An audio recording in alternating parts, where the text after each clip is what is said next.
I became infinite mage with 0 mana cost and cooldown time and instant spells. The morning air felt heavier than usual, not because of the weather.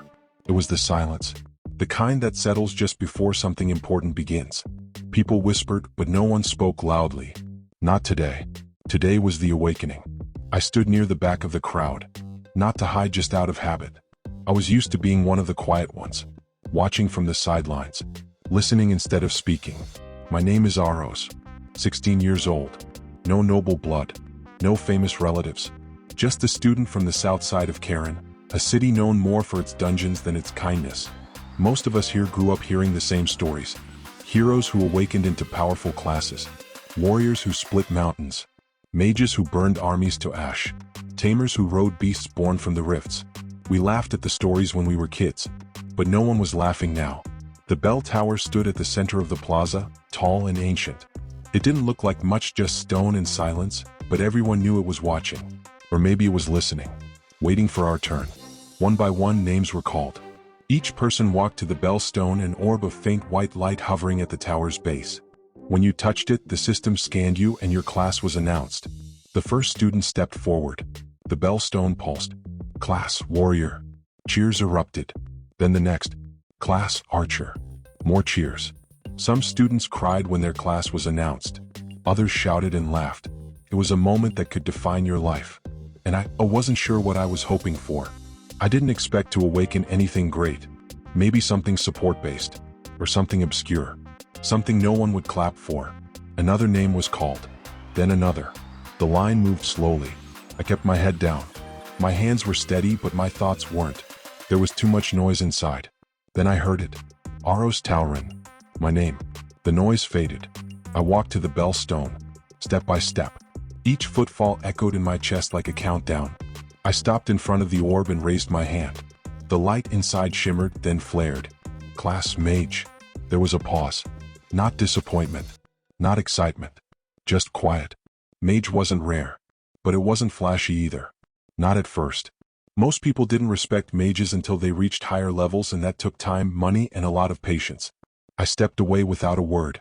There were no cheers. No whispers. Just 1 or 2 glances, then the crowd moved on. But before I could take my place in the line again, something happened. The world around me stayed the same, but my vision shifted. A faint red glow pulsed in the corner of my sight. A second screen appeared. System notice, hidden skill acquired, 0 cost. All spells will consume 0 mana. A second notification followed immediately. System notice, hidden skill acquired, endless cast. All spell cooldowns removed. I blinked. This wasn't a joke. It wasn't a dream. I hadn't just awakened as a mage. I had awakened differently. 0 mana cost. No cooldowns. That meant spell casting with no limit. No wait time. No resource drain. I didn't smile. I didn't panic either. I just stood there, letting the weight of those words settle into my bones. The crowd moved on. More names were called. The ceremony continued. I was already somewhere else in my mind. Later that night, long after the bell tower had emptied, I sat alone on my bed, staring at the screen floating before me. Name, Aros Tauren. Class Mage. Level, 1. HP, 110/110. MP 80/80. Stir, 6. Dex 8. Int, 15. Vit, 9. Luck, 4. Skills. Fire Bolt. Launches a basic fire projectile. Mana cost, 10 overridden. Cooldown, 5s overridden. The words overridden pulsed softly. I raised my hand, uncertain. Fire Bolt. A sudden flash burst from my fingers, striking the wooden wall across the room. A puff of smoke followed. A tiny black scorch mark. No mana lost. No cooldown message. I cast it again. Another flash. And again. 3 times in 5 seconds. The air heated around me. My breathing sped up, not from excitement but from strain. Even if the spell had no cost, my body still had limits. Casting too fast made my pulse spike. I could feel the heat in my arm muscles, the tension in my chest. So, it's not completely free, I thought. There's still a price. Just not the one most people pay. I lowered my hand and let out a long breath. This wasn't just a class. It was a secret. And I would keep it that way. That night, I didn't celebrate. I didn't tell anyone. While the other new awakened students gathered in taverns, laughed about their classes, or planned their dungeon teams for the next day, I stayed home. The city would never expect a lone mage to do anything remarkable. That suited me just fine. Because from this point on, I wasn't playing by their rules. Let them cheer for warriors and tamers. Let them form parties and compete for fame. I don't need any of that. All I need is a dungeon, a target, and time. The dungeon entrance wasn't much to look at. A stone arch with blue carvings. A low mist crawling across the grass. The gate itself shimmered, like a thin veil between two places that weren't meant to touch. No guards. No checkpoints. Just a quiet warning on a metal sign planted into the earth. Twisting Hollows, Tier F Dungeon. Entry requires awakened status. Proceed at your own risk. I tightened the straps on my shoulder bag. Inside I had a loaf of bread, 2 bottles of water, some bandage wraps, a flint stone, and a dull iron dagger. On my back, a plain wooden staff, the kind they handed out for free at the academy if your class included the word mage. I reached toward the gate. Dungeon entry confirmed. Warning, solo entry detected. Dungeon scaling will not adjust for single combatants. A second passed. Then the gate pulled me in. Not with force but with silence. One blink and the world around me shifted. Twisting Hollows wasn't a deep dungeon. It wasn't a famous one. It was just the first place most awakened students came to train. A test run. A tutorial. For groups. Not for solo players. I stood in a narrow corridor of gray stone and flickering blue torches. Moss clung to the walls. The floor sloped downward into darkness. My hand gripped the staff tightly. I whispered just to hear my own voice. Fire bolt. The spell formed immediately. A small orb of flame hovered at my palm, flickering like a candle's fury. No chant. No wait. Just willpower. I sent it flying down the hallway. The flame struck the far wall and vanished with a sharp snap. The light from the impact danced along the walls. I wasn't here to admire the spell. I needed to know how it felt. Skill cast, Fire Bolt. No mana consumed. Cooldown, none. The system's confirmation was unnecessary. I already knew. The secret still worked. But I wasn't safe yet. I moved forward, steps slow and measured. Twisting Hollows wasn't a maze, but it lived up to its name. The corridors turned often, doubling back or leading into dead ends. Faint noises echoed in the dark, scratching, footsteps, the occasional whisper of something dragging across stone. Then I heard it. A low growl. Shuffling feet. I ducked behind a jagged corner and peered out. A single goblin. Its skin was a sickly green. It clutched a jagged knife and sniffed the air like it could smell me. Its eyes were too wide for its face. Yellow and empty. Enemy identified. Goblin Scout. Level 2. Threat level. Low, for party of 3+ recommended. I didn't wait. The moment it turned, I stepped into view. Fire bolt. The flame struck its back. It screeched and spun toward me. Fire bolt. Again. The second hit sent it staggering. It lunged forward, blade raised, but it was too slow. Fire bolt. A third cast hit it square in the chest. The goblin flew backward, collided with the wall, and crumpled to the ground. Goblin Scout defeated. 12 EXP gained. Item drop, cracked spell core. I lowered my staff. The entire fight had taken 5 seconds. No injuries. No mana cost. No cooldown. But I wasn't smiling. I was breathing hard. Not from fear but from the heat building in my arms, in my chest. Casting too fast wasn't painless. My muscles tensed with each spell. My fingers felt hot. The system didn't limit me, but my body still had rules. I walked over to the goblin's body and crouched down. The cracked spell core was small, barely larger than a marble. It pulsed faintly in my hand, the color of dying embers. Cracked spell core. A damaged magical fragment. Can be sold for coin or used in low-grade crafting. I tucked it into my bag. Then I turned and kept walking. 3 more fights. 3 more goblins. I stayed cautious, used corners for cover, took breaks between engagements. I didn't need to rest for mana, but I did need to breathe. I was learning. Spell casting speed wasn't my only weapon. Timing mattered. Positioning mattered. After the 4th goblin, I leveled up. Congratulations, level up. Level 2-3. +1 to all stats. New skill unlocked, Arcane Pulse. I froze. Another spell? I opened the skill panel immediately. Arcane Pulse. Emits a burst of raw magic in a short radius. Damage scales with INT. Cooldown, 10 seconds overridden. Mana cost, 15 overridden. I stared at the words. The override worked on this too. I had just gained an area of effect spell with 0 limits. Firebolt was a dagger. Arcane Pulse was a short-range bomb. The thought was terrifying and a little exciting. I wanted to test it, but first I needed to rest. I found a narrow alcove near a dead-end corridor and sat down back to the wall. I tore off a piece of the bread and chewed slowly. The silence was comfortable. The light from the torches flickered softly against the stone. My arms still ached from the repeated casting. It wasn't unbearable, but it wasn't nothing. Power, I realized, always has a cost. Mine just wasn't mana. No party. No allies. No healer. No gear. But I have this. I opened the screen again and stared at my stats. Slowly. Carefully. As if memorizing them would anchor me. Name, Aros Talron. Class Mage. Level 3. HP 122/122. MP 80/80. Air 7. Dex 9. Int 17. Vit 10. Luck 5. I closed the window. The dungeon was quiet. But I knew it wouldn't stay that way. There were stronger monsters deeper in. Rarer drops. Bigger threats. And eventually, rift creatures. But I wasn't worried about that. Not yet. Tonight I would sleep here. Hidden behind stone. Alone in the dark. And tomorrow I would keep going. Spell by spell. Level by level.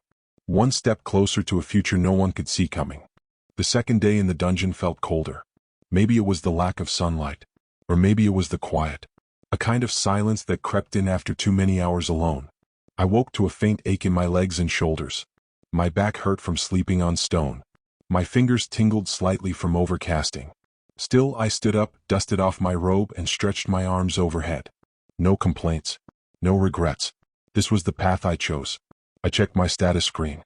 Name, Aros Talron. Class Mage. Level 3. HP 122/122. MP 80/80. Skills, Firebolt, Arcane Pulse. I still had a long way to go. The next few hours were quiet. I stuck to corridors I hadn't cleared yet. Avoided retracing steps. I used Firebolt sparingly only when I needed the precision. Arcane Pulse, though, that one was a game changer. The first time I used it, I was surrounded by 3 goblins who had ambushed me from a side passage. I didn't panic. I dropped to one knee, lowered my staff, and activated the spell. Arcane Pulse. A burst of force erupted from my position, invisible but violent. The air cracked with pressure. All 3 goblins were flung back into the walls. 2 died on impact. The third tried to stand, so I ended it with a firebolt to the chest. Enemies defeated.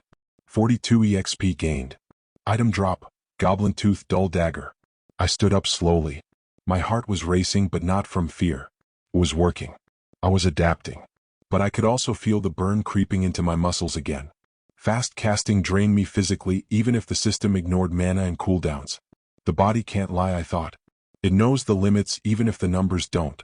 I sat down and rested again, sipping from my water bottle. Every minute here mattered. Every goblin was just another step toward leveling up. Solo grinding wasn't fast, but it was clean.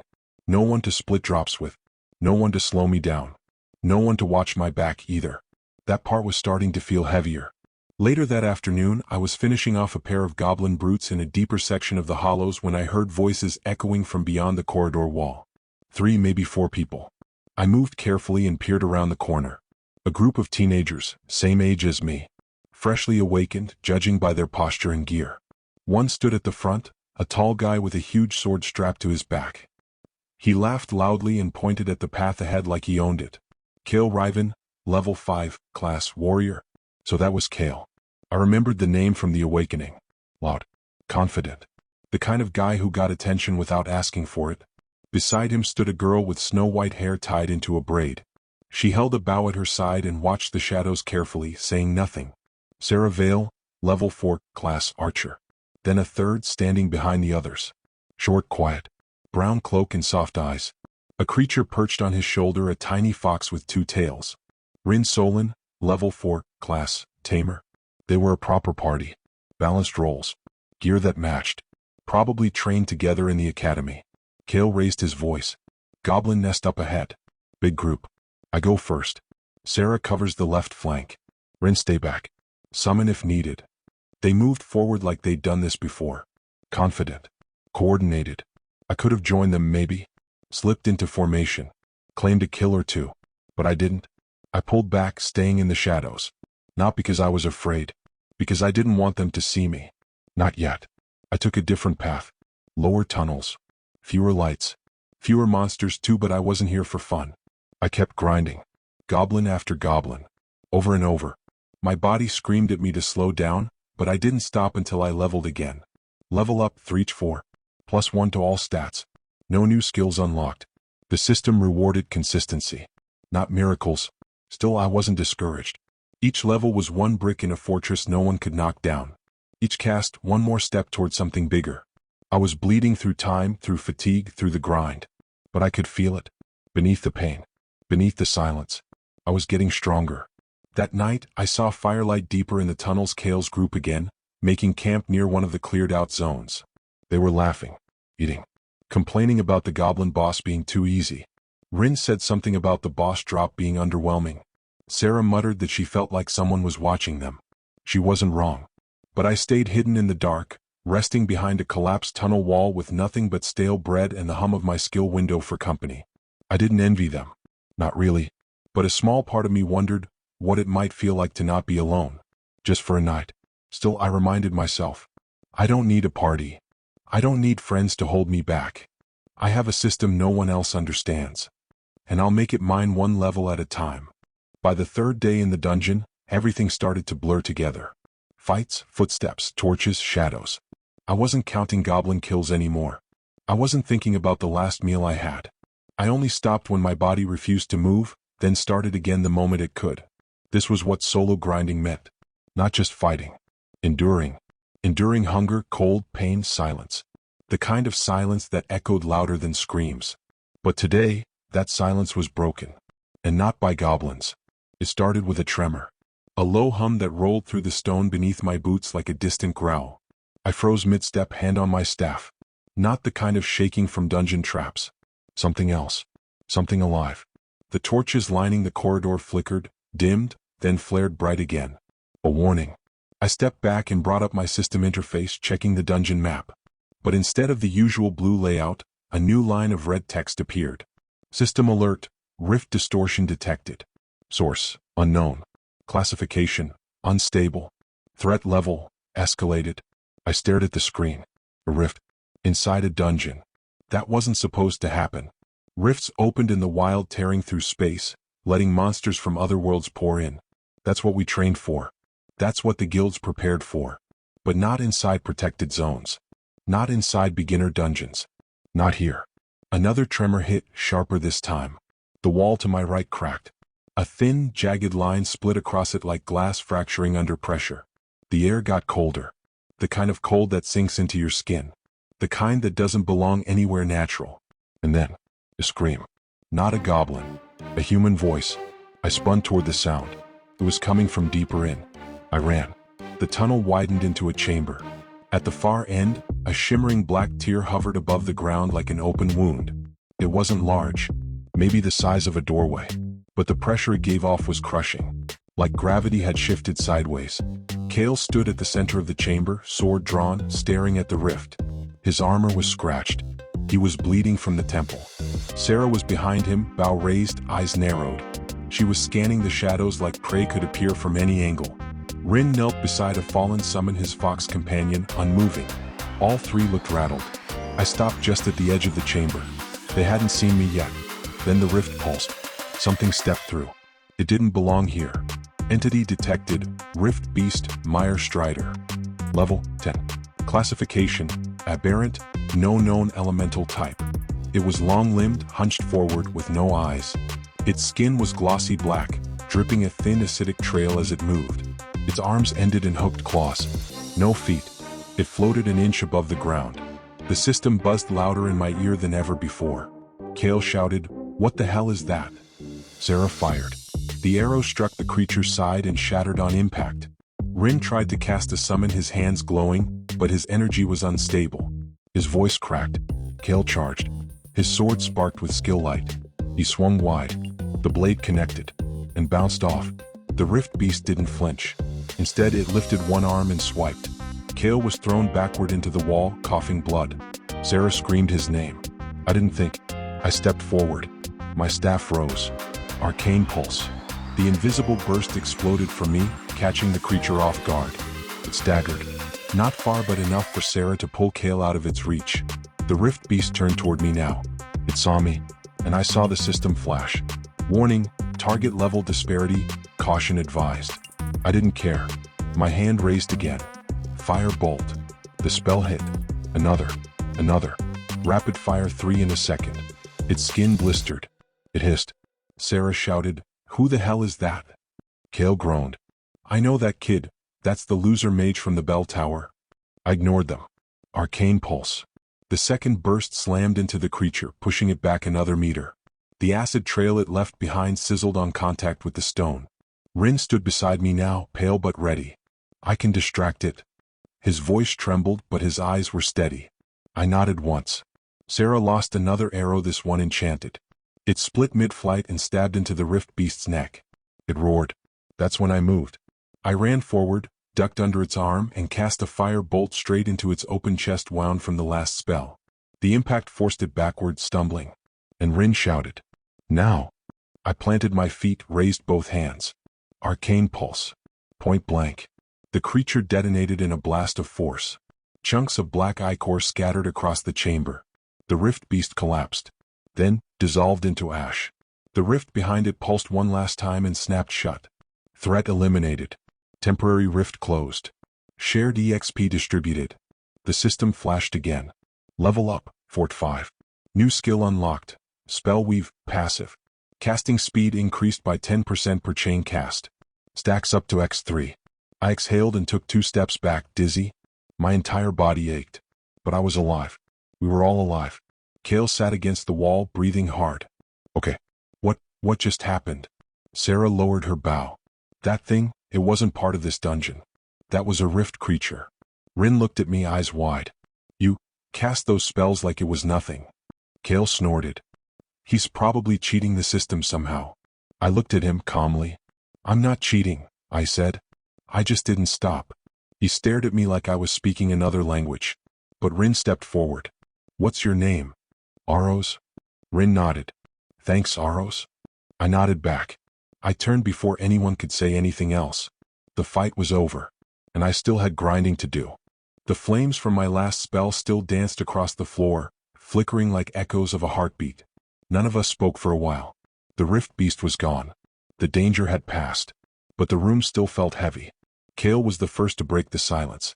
"You didn't just kill that thing," he muttered, rubbing blood from his cheek. "You embarrassed it." Sarah shot him a look, then turned her eyes back toward me. She didn't speak, just studied me, like I was a riddle she hadn't seen before. Rin took a step forward. "You're not part of a guild, are you?" "No," I said simply. Kale scoffed. "Of course he's not." I looked at him, calm as ever. I wasn't offended. Kale needed to be loud. That's how people like him stayed in control. But the rift beast hadn't cared about his volume. Only power. I nodded toward the corpse of Rin's fox summon. "Is it?" Rin followed my gaze and knelt beside the tiny body. After a moment, the summon shimmered and dissolved into particles of light. "Back to the spiritual gate," he said. "She'll reform in a day." I didn't know what to say to that. But Rin gave me a small smile. "Thanks for stepping in." I just nodded again, then turned to leave. "Wait," Sarah said. Her voice wasn't sharp, more curious than demanding. "You cast 3 fire bolts and 2 arcane pulses in what, 10 seconds? Something like that." Without delay. I met her gaze. "Yeah." She didn't press. Just tilted her head slightly, thinking. I could see the questions forming. They wouldn't get answers. Not today. I walked back toward the tunnel, passing Kale without looking at him. He muttered something under his breath, but I didn't catch it. Didn't care. I stepped into the shadows and left the chamber behind. Further down the dungeon, I found a quiet ledge beside a narrow underground stream. The sound of running water helped clear my thoughts. I sat down, staff resting across my knees. And finally, I opened the new system notice. Skill unlocked, Spellweave, passive. Each consecutive cast increases casting speed by 10%, stacking up to 3 times. Duration, 6 seconds per chain. Reset on pause or failed cast. A small smile tugged at the edge of my mouth. So the more I cast, the faster I get. It fit perfectly with my other traits. No mana cost. No cooldowns. Now I had a rhythm. A tempo. If I moved right, I could outpace anything. Still, the fight had rattled something in me. Not fear. Just the reminder that there were things out there bigger than goblins and dungeon bosses. Rift creatures weren't supposed to appear in beginner zones, which meant something was wrong. And the system had known. It gave me a warning. A classified notice. That wasn't normal either. I leaned back against the wall, eyes closed for a moment. Let my breathing slow. Let the tension leave my arms. You're not cheating the system, Kale had said. You just didn't stop. That was closer to the truth than he realized. I hadn't stopped. I wouldn't stop, even if I had to walk the rest of the way alone. By the next day, the dungeon had returned to its normal patterns. No tremors. No signs of rift corruption. Just goblins, patrols, traps, and grinding. I slipped back into the rhythm easily. Faster now. My casts were cleaner. Spell weave helped me feel the momentum with each fight. Level 5 came and went. Then level 6. And level 7. Still slow. Still painful. But steady. The system didn't hand out victories. It just measured effort. I passed Kale's group once that day. They didn't see me. But I saw them. Kale was arguing about formation again. Sarah listened with that same quiet calm. Rin looked tired, but he followed orders anyway. I didn't feel envy. But I didn't feel as distant anymore either. They had seen what I could do. And for the first time, someone besides the system knew I existed. That night, I sat beside the stream again, watching the light of my skill window reflect across the water. I didn't speak, didn't cast, didn't grind, just listened. To the water, to the stillness, and to the voice inside that had been with me since this all began. The one that whispered, "Keep going. Don't stop. There's something waiting at the end of this road." I didn't know what it was. Power, freedom, revenge, maybe all of them, maybe none. But I would find out. Level by level, step by step. The 6th day inside the dungeon started like the others. No sunlight, no voices, just the flicker of torchlight and the cold feel of stone beneath my boots. But something felt off today. Not wrong, just different. The goblin patrols were scattered. No groups, only stragglers. Like something had scared them deeper into the dark. I followed the path farther than I had before. Past the usual nest. Past the area where the rift beast had appeared. Eventually, I reached a corridor I'd never seen. A long tunnel sloping downward at a strange angle. Covered in thick roots and old carvings half buried in moss. No system notification. No map markers. Just the silence of forgotten places. I stepped forward. At the end of the tunnel was a door. Not stone like the rest of the dungeon, but black iron. Engraved with a single rune pulsing faint purple. The system buzzed faintly in the back of my head. Hidden zone discovered. Forgotten chamber, sealed trial. Warning, solo entry only. Threat level, unknown. Reward, class affinity drop guaranteed. That was new. Sealed trial. It sounded like a challenge built for people like me. For those who didn't travel with a party. For those willing to go deeper. I placed my hand against the rune. The door hissed. And opened. The chamber beyond was circular. High ceiling. Smooth stone floor that shimmered like black glass. At the center stood a figure. 10 feet tall. Humanoid but not alive. An armored statue, hollow eyes glowing faint blue. It held a massive two-handed axe, blade etched with the same runes as the door. And it moved. Not like a creature. Like a machine programmed to kill anything that entered. Boss identified. Echo Knight, Forgotten Trial Construct. Level 12. Classification, Magical Defense Type. Abilities, Reflect Barrier, Phantom Step, Crushing Cleave. It turned its head toward me, then lunged. I moved first. Fire Bolt. The spell hit its shoulder. Steam hissed off the metal. No stagger. I jumped back. Arcane Pulse. The burst of force slowed its charge just enough for me to roll sideways as its axe slammed into the ground. The impact cracked the floor. I cast again. Firebolt, Arcane Pulse. Spell weave activated. My casting speed climbed. The spells became a rhythm. A beat. I circled the knight, keeping distance, using my speed and reaction time to stay one step ahead. But then it lifted its axe and light flared across its body. Reflect Barrier, active. I cast another firebolt only to have the spell bounce back at me. It struck my chest. Pain lanced through my ribs. I hit the ground, breath knocked from my lungs. I gritted my teeth. My HP dropped dangerously close to red. Warning, HP critical, 26/148. I staggered to my feet. No cooldown. No mana cost. But even I can't tank forever. The reflect barrier flickered. Time limited. I waited. Watch. My fingers burned to cast again, but I held back. The instant the barrier dropped, I moved. Not backward. Forward. Straight toward the boss. Arcane pulse. The blast rocked its balance. I jumped left. Slid under its next swing. Firebolt. Firebolt. Arcane pulse. Spellweave chain X3 active, casting speed, plus 30%. I screamed the next cast as my staff ignited with spell light. Arcane pulse. The Echo Knight's chest cracked. I didn't stop. Firebolt. Straight through the opening. The spell exploded inside its chest cavity. The construct trembled. Sparks flew from its joints. Its eyes flickered once, then dimmed. It collapsed backward with a final metallic groan. Boss defeated, Echo Knight. EXP gained, 280. Level up, 79. Rare drop acquired, Arc Steel Sigil, Mage Class Affinity. Skill unlocked, Surge Chain, active. Title earned, Solo Challenger, Tier 1. I collapsed onto one knee, breath ragged. My muscles screamed. But the grin on my face wouldn't go away. I checked the drop first. Arc Steel Sigil, Class Affinity Token. Type, Catalyst. Effect, increases spell power by 10%. Unlocks access to Evolution Trial at level 20. A class evolution trigger. I'd heard of them, but most players didn't get theirs until they joined a guild or cleared advanced dungeons. I just earned mine solo at level 9. I tucked it away carefully. Then looked at the new skill. Surge Chain, active.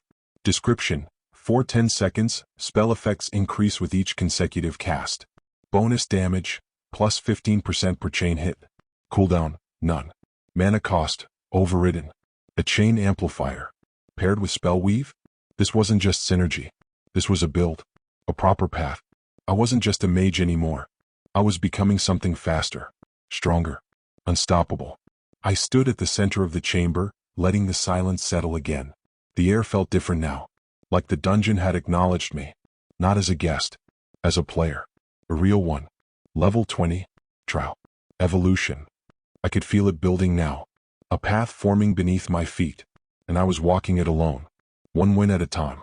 When I stepped out of the dungeon, the sunlight hit harder than I remembered. It wasn't even bright.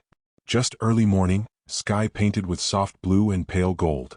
But after 6 days underground, it felt like standing in front of a forge.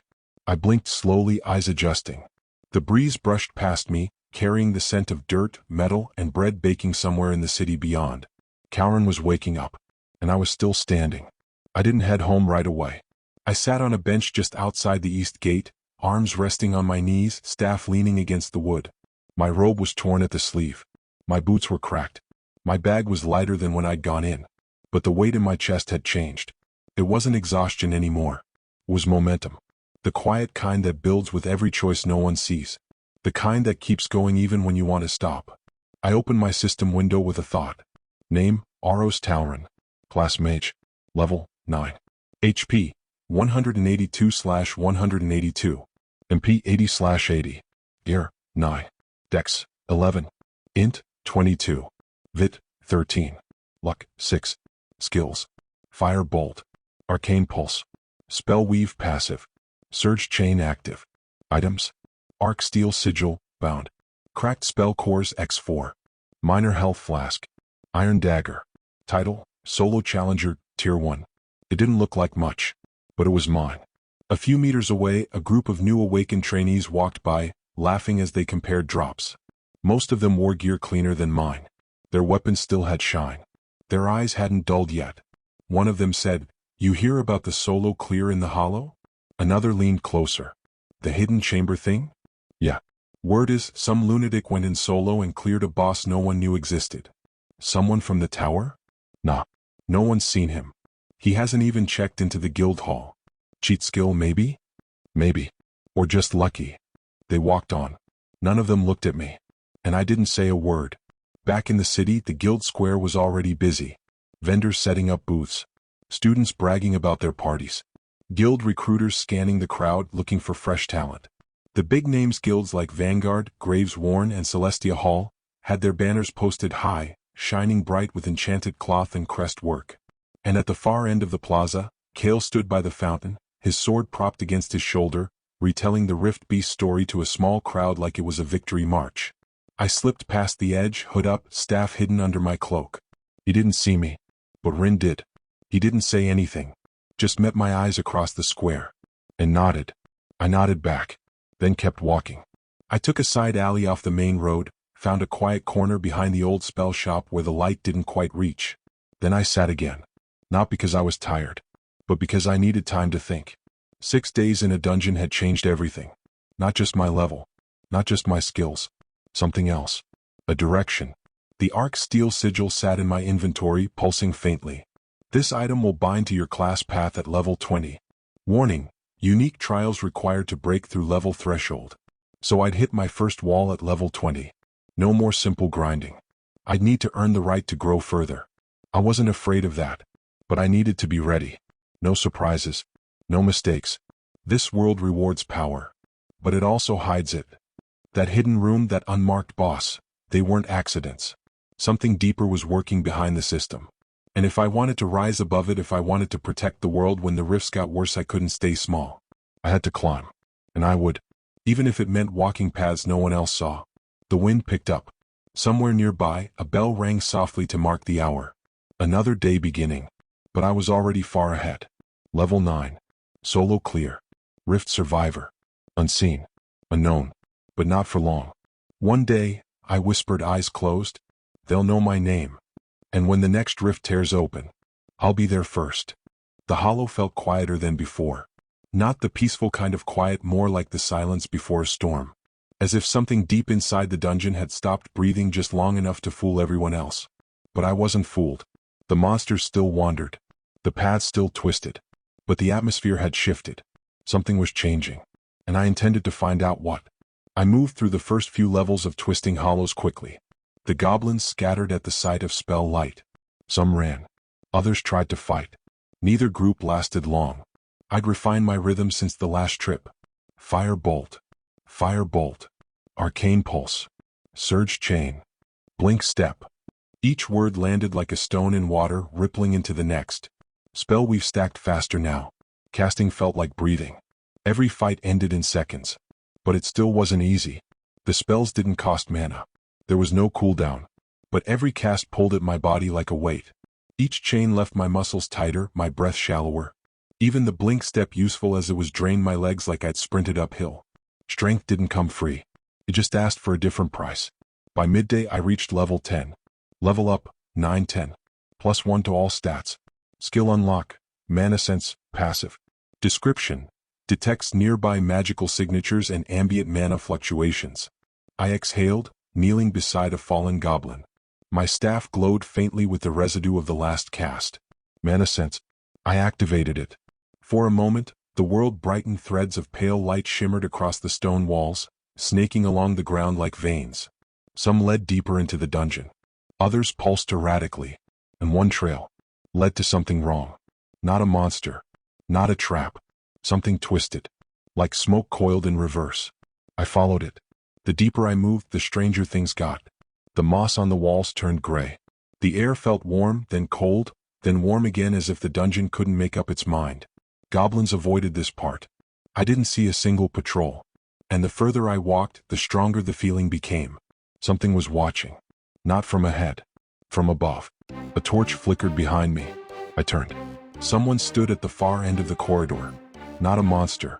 A man. Cloaked, light armor, short staff at his side. He didn't draw it. Didn't need to. His eyes were calm. Measured. Didn't think I'd catch up to you so easily, he said, voice low but clear. I didn't answer. Not yet.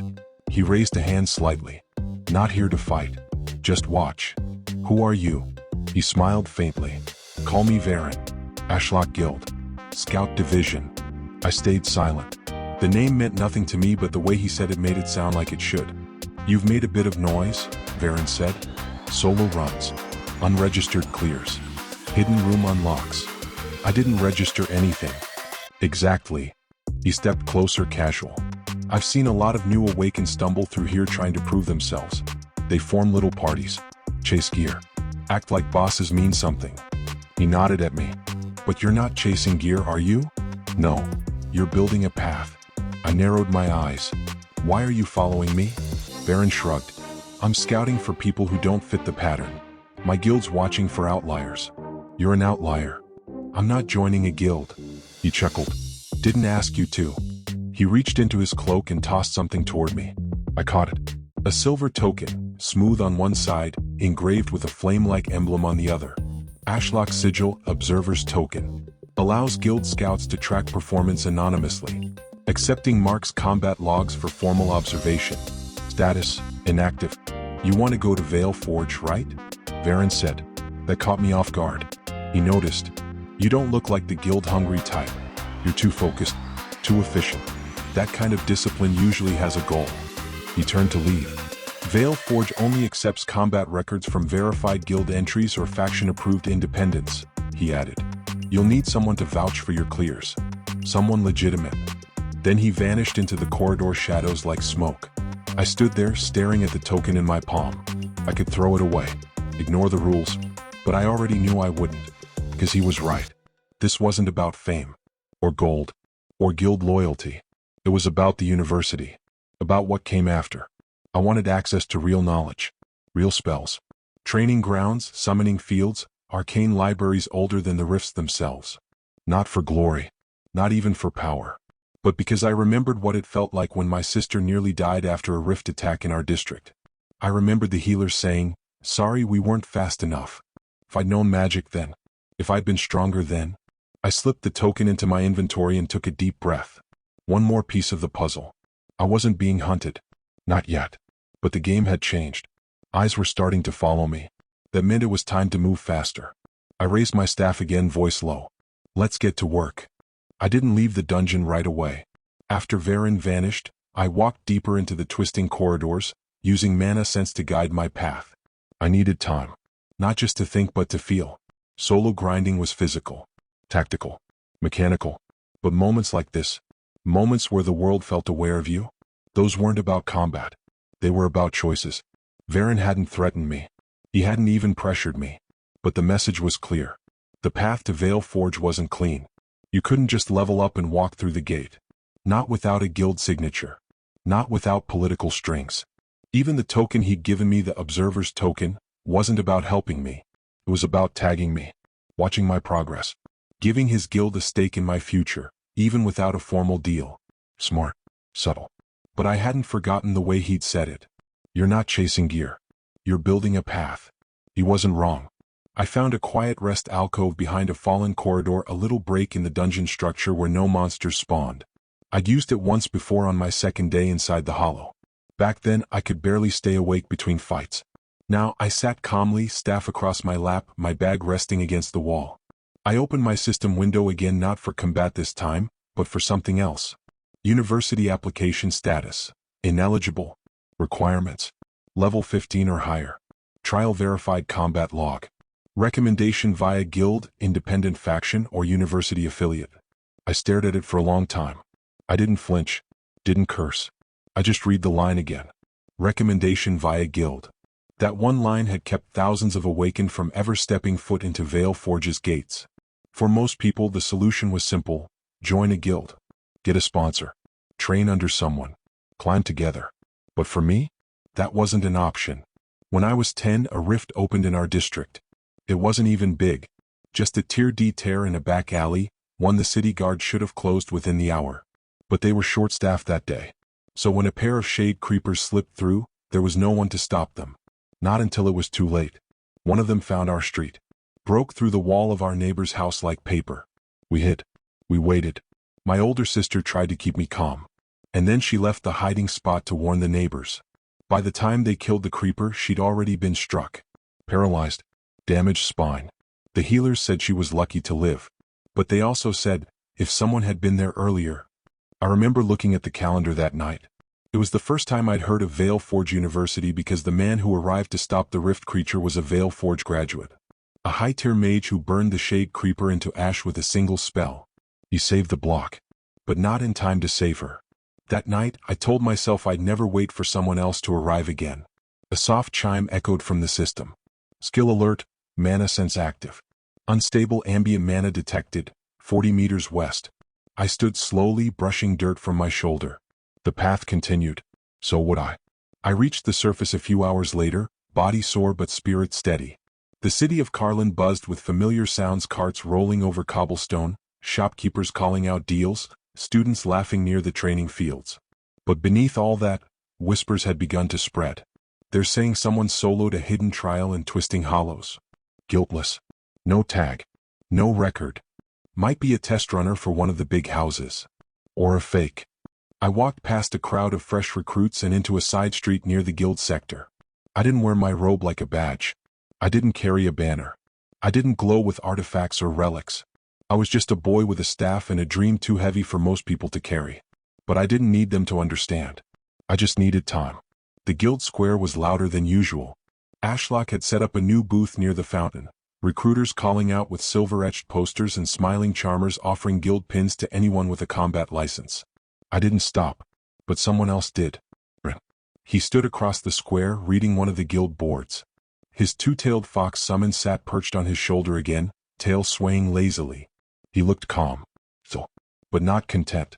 Then his eyes drifted to me. He didn't wave, didn't call out, but he held the gaze longer than before. Then nodded once. It felt like an invitation, or maybe a quiet understanding. I gave a small nod back, then turned, walking toward the old library archive near the eastern wall of the city. It wasn't part of Vale Forge, but some of the professors there used to be. And if the guilds were going to keep playing politics, I'd need to start building my foundation without them. I'll get stronger. I'll reach level 15. And I'll earn my place at Vale Forge. Even if I do it alone. The rhythm had changed. Each dungeon run felt less like survival and more like shaping a blade. Casting wasn't just reaction now, it was choreography. Step, cast, shift, cast again. Pull the enemy forward. Bait the gap. Fire. Fade. Fire again. There was an elegance to it, like music that only I could hear. And I was starting to get faster. By the time I reached the second layer of Twisting Hollows, I was rotating spell weave, surge chain, and mana sense together in seamless cycles. I'd even started building my own casting patterns, mini sequences of spell strings based on what I faced. 3 goblins? Spread out formation? Fire bolt, arcane pulse, reposition, fire bolt, surge chain finish. Ambush from 2 directions? Blink step, pulse, fire bolt and reverse chain, collapse angle. And yes, blink step had finally unlocked. Skill unlocked, blink step, movement type. Description, instantly shift forward up to 5 meters. Passes through terrain gaps. Stamina cost high. Cooldown, overridden. It was the first skill that truly felt like a reward. I didn't just move faster. I moved like I wasn't supposed to. One blink and I was behind the enemy. Another and I was out of a trap. But each use left my legs burning, like I'd sprinted at full speed. The cost wasn't in mana, it was in muscle. Endurance. Core strength. If I overused it, I felt it for hours afterward. Still, I smiled every time it worked. The deeper layers of the dungeon had started to change. It wasn't just difficulty scaling up. The environment itself felt wrong. Goblins were twitchier. Some had patches of black stone embedded in their skin, like rift exposure had left them half-possessed. Others had glowing cracks along their arms. Their eyes burned faint red in the dark. Not all of them fought. Some just stood, staring, waiting. I tried casting mana sense once near a corrupted goblin nest. The system buzzed with a message I hadn't seen before. System alert. Rift signature detected. Minor contamination field. Area status unstable. Skill growth increased. Threat potential high. I pulled back after that. Not because I was afraid. Because I knew I wasn't ready for whatever came next. Not yet. It was late in the cycle when I passed through an upper path near the hollow's 4th floor and caught sight of movement up ahead too quiet to be goblins. I slowed. Then saw her. Sarah Vale. Her white braid trailed behind her as she moved low through the shadows, bow drawn, arrow notched. Her boots didn't make a sound on stone. She moved like she belonged in the dark. Rin wasn't far behind, hands glowing with soft light, his fox summon weaving through the air like smoke. I froze before they could see me. They weren't a party this time. They were hunting. Efficient. Focused. And not with Kale. That alone said something. They didn't notice me. But I watched as they cornered a goblin patrol guarding what looked like a sealed chest. Sarah fired first, an arrow charged with a wind-type enchantment that burst into shards midair, scattering confusion. Rin whispered something and his fox launched forward, teeth bared. 3 goblins fell before they could even shout. The last one raised a signal horn, but Sarah was faster. A silver arrow pierced its throat. Silence returned. I waited until they were gone before stepping out from cover. Not because I was hiding, just observing, learning. Back in a quiet alcove on the mid-layer, I practiced chaining my spells with blink step. The trick wasn't just moving fast, it was knowing when to vanish. I cast firebolt, pulse, blink step, firebolt behind. The combo worked, but my knees buckled from the strain. I leaned against the wall, chest heaving. Too fast. I adjusted. Firebolt, surge chain, blink step, arcane pulse. Better. Clean exit. Low recoil. I did it again. And again. Every cast wasn't just damage, it was training. Every step wasn't just forward, it was momentum. At the end of the night, I sat alone with my system window open beside the flickering light of a fire crystal. Name, Aros Talron. Class Mage. Level, 12. HP, 224/224. MP, 80/80. Error, 10. Dex, 13. Int, 26. Vit, 15. Luck, 7. Skills. Firebolt. Arcane Pulse. Spellweave passive. Surge Chain active. Mana Sense passive. Blink Step active. I wasn't sure when it had started feeling like this. Not just numbers, not just mechanics, but identity. Like every level gained was another piece of something I hadn't finished building yet. And I knew where the next piece waited. Level 15. Then Veil Forge. No shortcuts. No excuses. Just me, my spells, and whatever stands in the way. It happened between one step and the next. 1 second, I was moving through a quiet corridor in the deeper layers of twisting hollows, no monsters nearby, nothing unusual. The next, the system buzzed in my ear like a wire snapping under tension. Hidden condition met. Mage class affinity detected. Trial unlock. Path of the Relentless Mage. Initiate rank. Do you wish to accept? Warning. This trial mark will become visible to all high-tier dungeon entities and rift-affected lifeforms. I stopped mid-step, heart steady. A prompt like that didn't come from nowhere. The arc steel sigil in my inventory began to glow faintly. It pulsed in sync with the message. I didn't reach for it. Not yet. Instead, I read the message again. Visible to all high-tier dungeon entities. That wasn't a casual challenge. That was a declaration. A flare in the dark. A signature that would mark me not as prey, but as a target worth testing. I didn't hesitate. Accept. The moment I chose it, the air around me shifted. Not physically. Energetically. Like something invisible had brushed against the edge of the world. A new line of text slid across my vision. Mark applied. Relentless Mage initiate. This mark cannot be hidden during combat. This mark cannot be transferred. This mark will influence your future evolution. Then a soft pulse just behind my right shoulder blade. I reached back. Nothing there physically. But the magic was real. I could feel it thrumming just under my skin. My hand closed briefly, then dropped. I didn't need to see it. I already knew. I've crossed a line now. This path won't be quiet anymore. The dungeon didn't respond immediately. The first 2 goblin patrols I encountered still fought like the others, scattered, twitchy, uncoordinated. But the third? That one was waiting for me. 4 corrupted goblins stood around a narrow bend, their backs to the wall. Not pacing. Not patrolling. Waiting. Their eyes locked onto me the moment I stepped into range. No warning. No screech. They charged. The fight wasn't long, but it wasn't clean either. One of them moved faster than expected, slicing through my side with a curved bone dagger before I dropped it with an arcane pulse. I healed afterward, breathing hard, leaning against the stone. The system buzzed again. Your mark has been detected. Nearby dungeon behavior has shifted. I knew what that meant. I had to move. No, not retreat. Forward. The system wanted me to clear a trial, and I wasn't going to run just because things had teeth now. Deeper in the hollow, past the mapped corridors and into zones not listed on any guide board, I found it. A door with no frame. Carved from obsidian. Runes spiraling across its face like veins. The space around it buzzed faintly with rift energy, but not fully corrupted. Something was containing it. Trial zone detected. Sealed domain. Ember grave. Entry restriction. Solo only. Trial type. Combat, single phase. Class limitation. Mage, unmodified. That last part stopped me. Unmodified? I tapped the icon for more details. All combat boosters, stat scrolls, external blessings, or support enchantments will be nullified during the trial. Only innate skills, passives, and core spells allowed. So it wanted a clean fight. Not numbers. Not buffs. Just me. Just my build. Just the truth. I stepped forward and placed my hand on the door. Trial begin. The world folded. I landed in a field of ash. Dark stone stretched out in all directions. Black pillars jutted up from the ground like shattered teeth. Small embers floated through the air, glowing red-orange, vanishing before they touched anything. No sky. No walls. Just smoke, stone, and silence. And then I saw it. The trial boss. It didn't walk. It burned. Trial boss identified, Cindervore, Rift class aberrant. Level, 15. Class type, Flame Hunter, Anti-Mage. Traits, Magic Absorption, Burn Aura, Instinct Tracking. The creature's shape was unstable, like it couldn't decide if it wanted to be a beast or a man.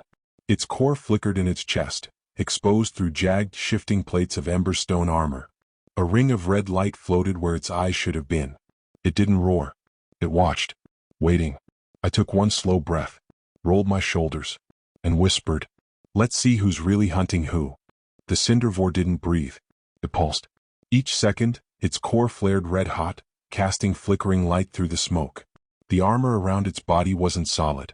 It shifted, warped, like flame pretending to be steel. I took a step forward. It moved instantly like it had been waiting for that exact twitch. No warning. No countdown. Just a blur of molten color and a burst of pressure. I blinked. Literally. Blink step. The world shifted sideways and I landed behind the creature, knees bending with the impact. Arcane pulse. The invisible burst of force hit the Cindervore's back. It staggered but didn't fall. Instead, it spun mid-air, slashing out with an arm of living flame. I ducked low. The heat was blistering even from a few feet away. Too close. Too soon. I backpedaled fast. Firebolt. Firebolt. Surge chain. 3 spells hit in rapid sequence, crackling across its torso. The first 2 seared black marks across its core. The third was eaten. Absorbed in a flash of crimson light. Magic absorption, partial. Cindervore adapting to spell type. My breath caught. It's learning. I adjusted immediately. Arcane pulse. The force sent it reeling but its core flared again, brighter. The system buzzed. Adaptation threshold approaching, flame-based damage efficiency. Reduced. I blinked sideways behind a broken pillar just in time to avoid the next strike. The stone exploded from the impact. I tumbled, shoulder first, rolled once, came up to my feet. Panic won't help. This isn't about damage anymore. It's about tempo. I cast Firebolt, but not directly. I hit the floor in front of it. Ash kicked up. Dust cloud. I blinked through it, came up on the left, and slammed Arcane Pulse into its flank. Surge chain. The Cindervore turned too slow. I was already gone. Another blink, another cast. I wasn't trying to hurt it now. I was trying to confuse it. Make it burn energy. Force it to react faster than it could adapt. 5 seconds. 10. 20. The spell chain kept building. I felt it in my arms, heat climbing, joints aching from overuse.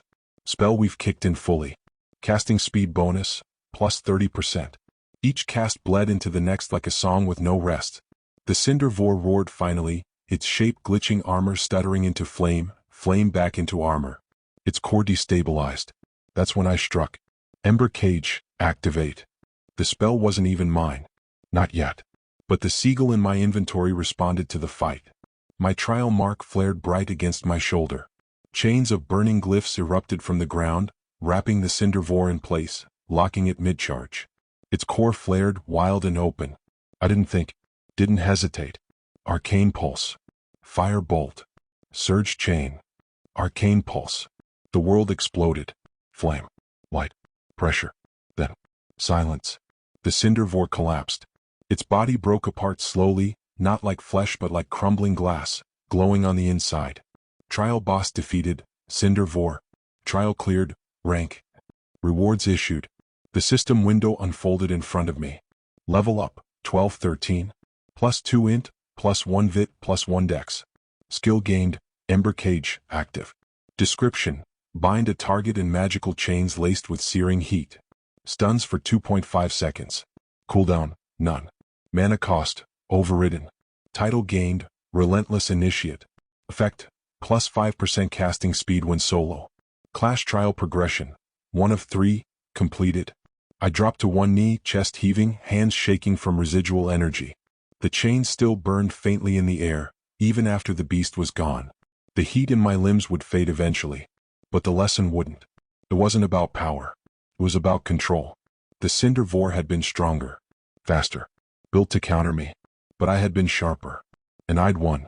I stood slowly, letting the final trial notification burn into my vision. Evolution path recognized, Relentless Mage.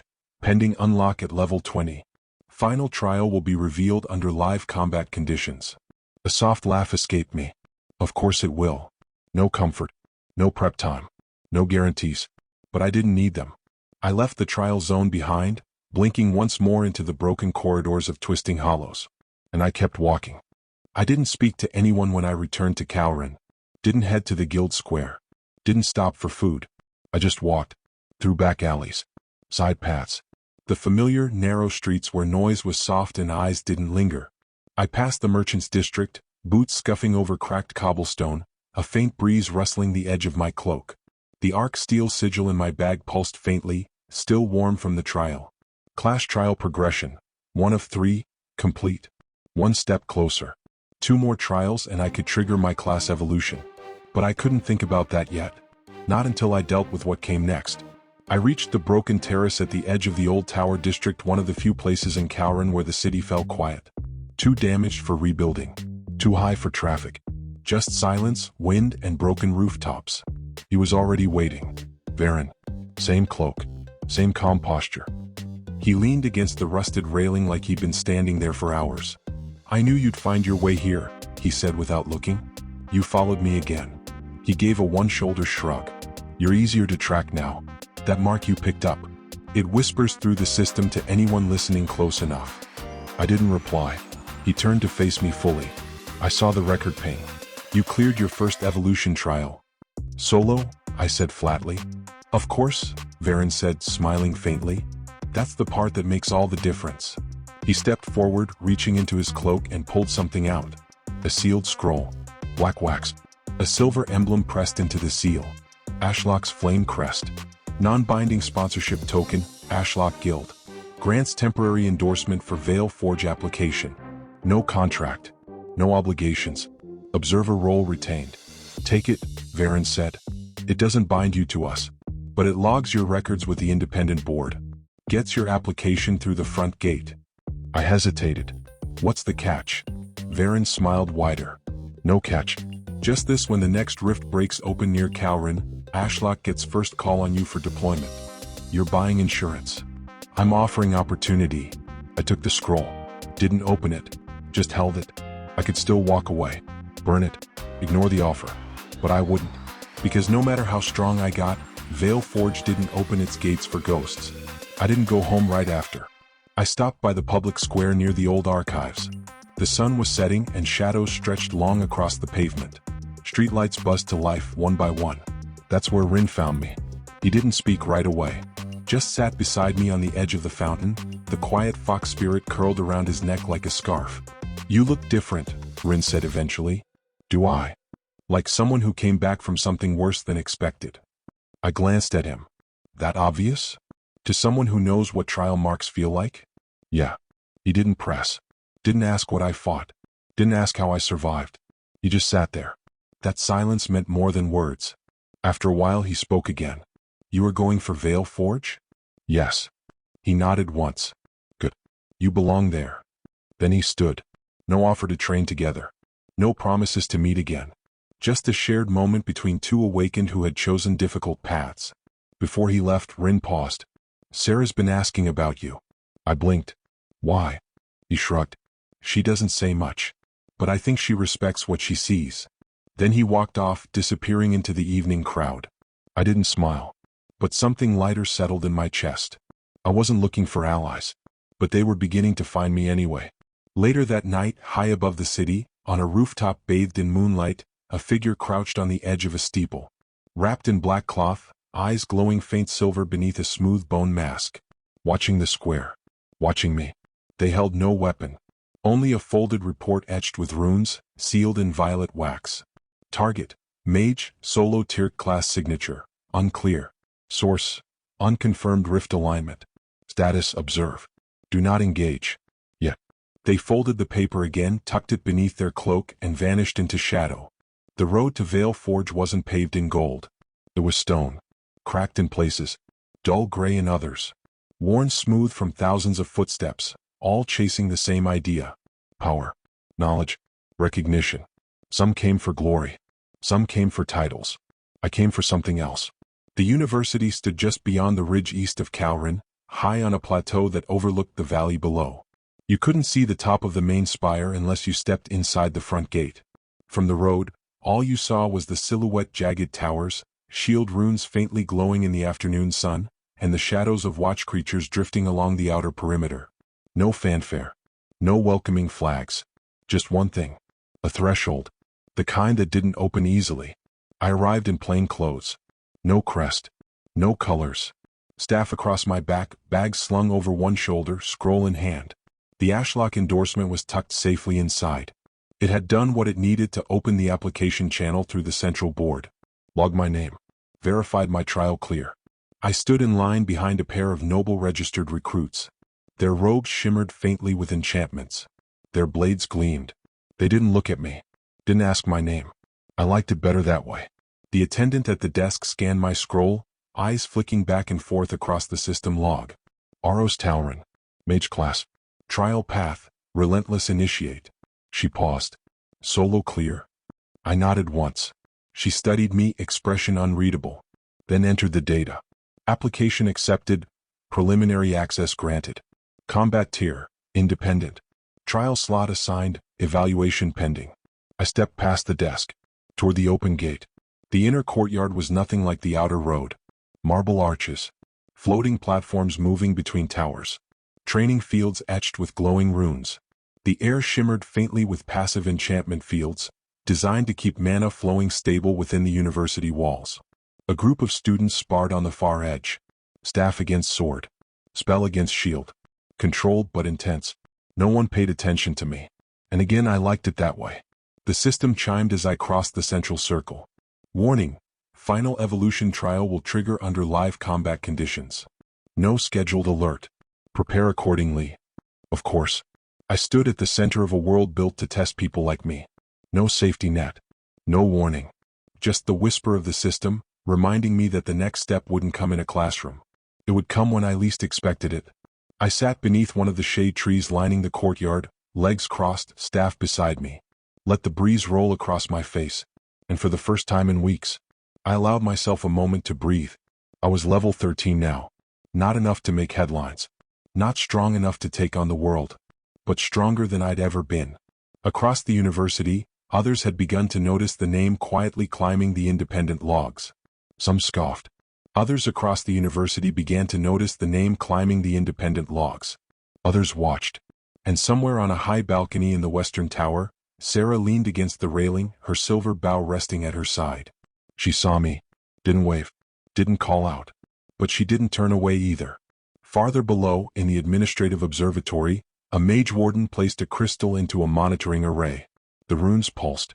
Subject: Aros Talrin, independent mage, tier, pending. The warden narrowed his eyes. This one's different. And in a place far removed from the campus, a rift chamber flickered in a forbidden zone. One of the watchers stirred. The mark on my back glowed faintly even though I couldn't see it. Something, somewhere, had taken interest, and it was waiting. But I didn't move. Not yet.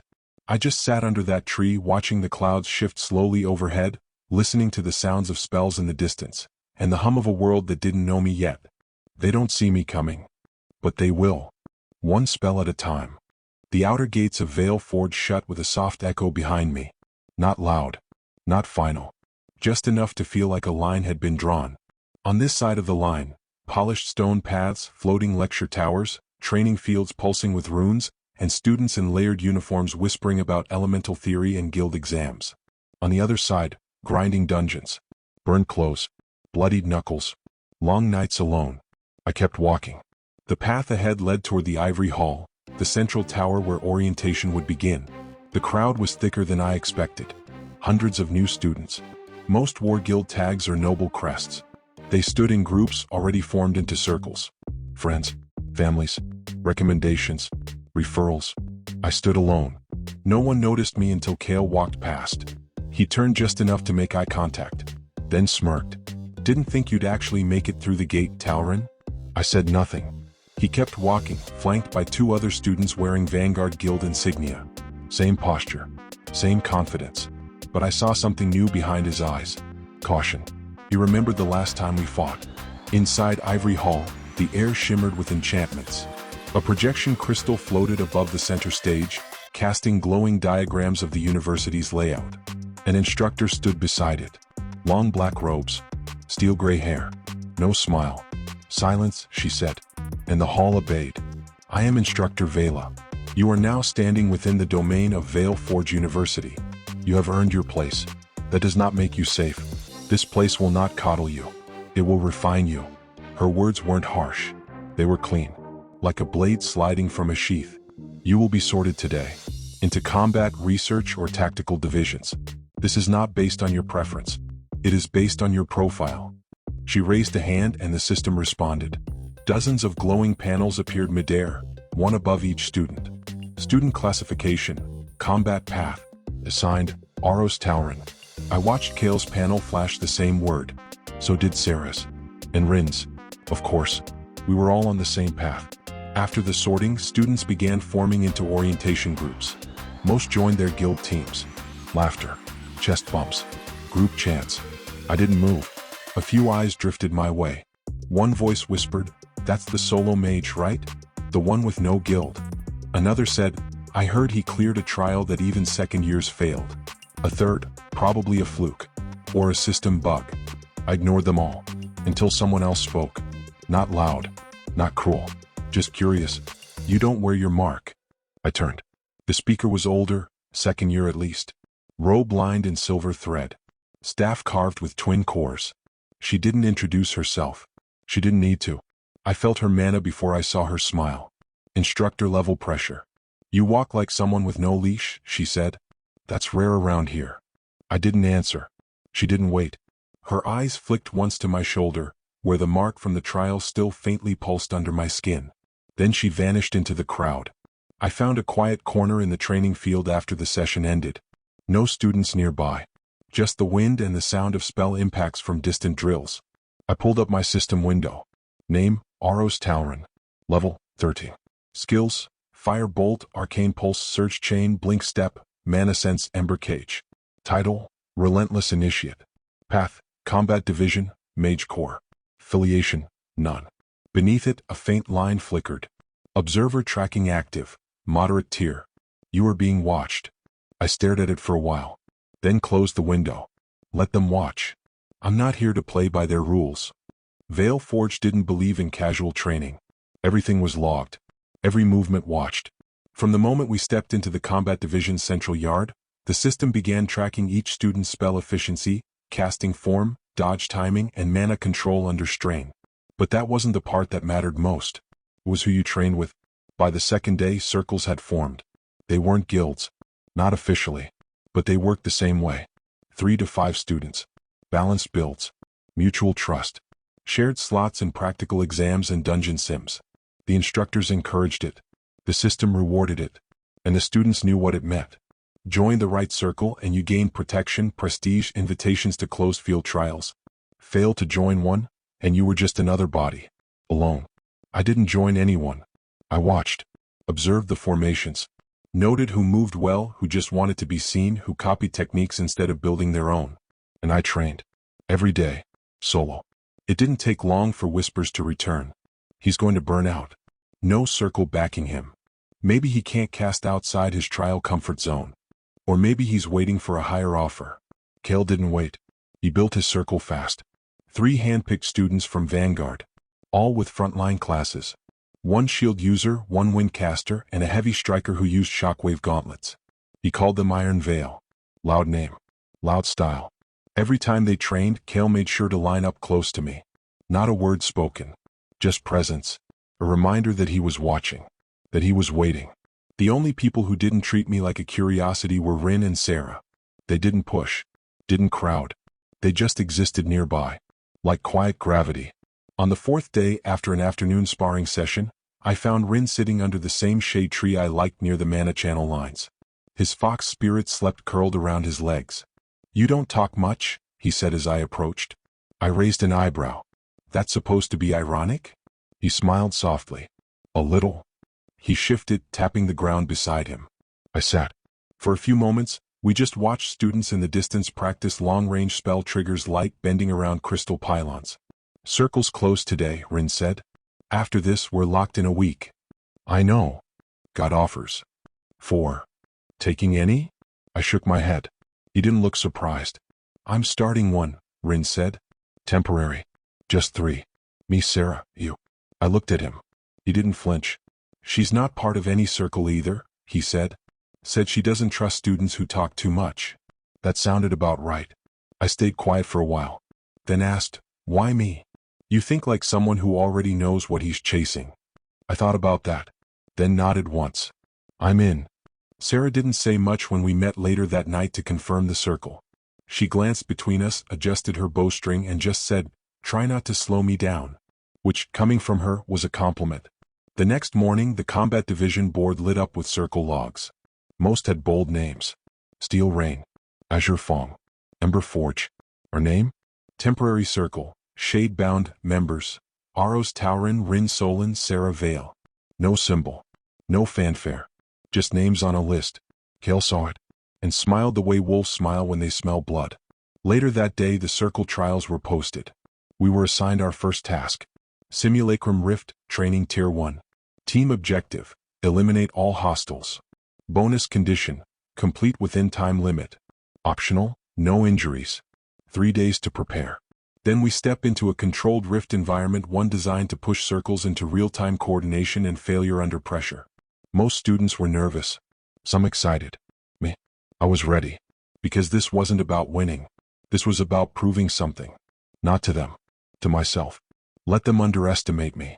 Let them whisper. I only need one fight to remind them why I walk alone, and why I win. They scheduled it at midday. High sun, clear sky, training arena 2 open floor, mana-synced wards along the edge to catch stray spells. No crowd limit, no announcement, but word still got out. By the time I stepped onto the stone platform, 200 students were watching. Not just combat division, research kids, tactical students. A few upperclassmen perched on high ledges, eyes half-lidded and curious. They weren't here for a lesson. They were here for a show. And they thought Kale would give it to them. He stood opposite me, dressed in black combat thread gear. Sword already drawn, resting against his shoulder like a banner.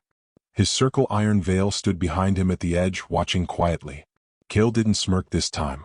His voice was calm, measured. "I've waited a while to test this." I didn't answer. The instructor between us raised a hand. "No killing blows. No off-field movement. Disengage rule, mutual or I call it." Kale lowered his sword, shifting into stance. His aura flared hot, fast forward. I didn't draw my staff. Not yet. The instructor's hand dropped. Duel start. Kale moved first. Not a lunge, a feint. Blade low, wide arc, testing reaction time. I stepped back just far enough for the edge to whisper past my coat. He stepped in immediately fast. I blinked. Blink step. Reappeared behind him. Oh. Arcane pulse.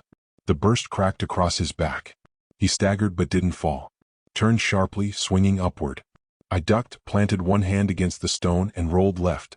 Fire bolt. The spell scorched his shoulder, partial hit. He growled, then surged. This wasn't training speed anymore. This was real. Kale came at me with the weight of someone who wanted the arena to shake. Each swing was skill-enhanced, buffered by his strength and raw mana reinforcement. He wasn't trying to wound. He was trying to break my rhythm. It almost worked. I blocked one swing with the shaft of my staff, wood cracked but held. Countered with Surge Chain, stacking into a triple cast combo. Fire Bolt, Arcane Pulse, Fire Bolt.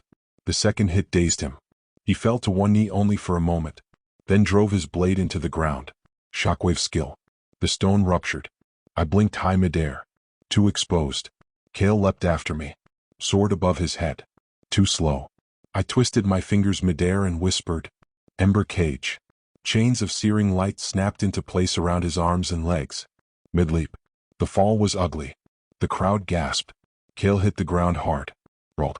Came up with blood on his lip. He swung wildly, blinded by instinct now.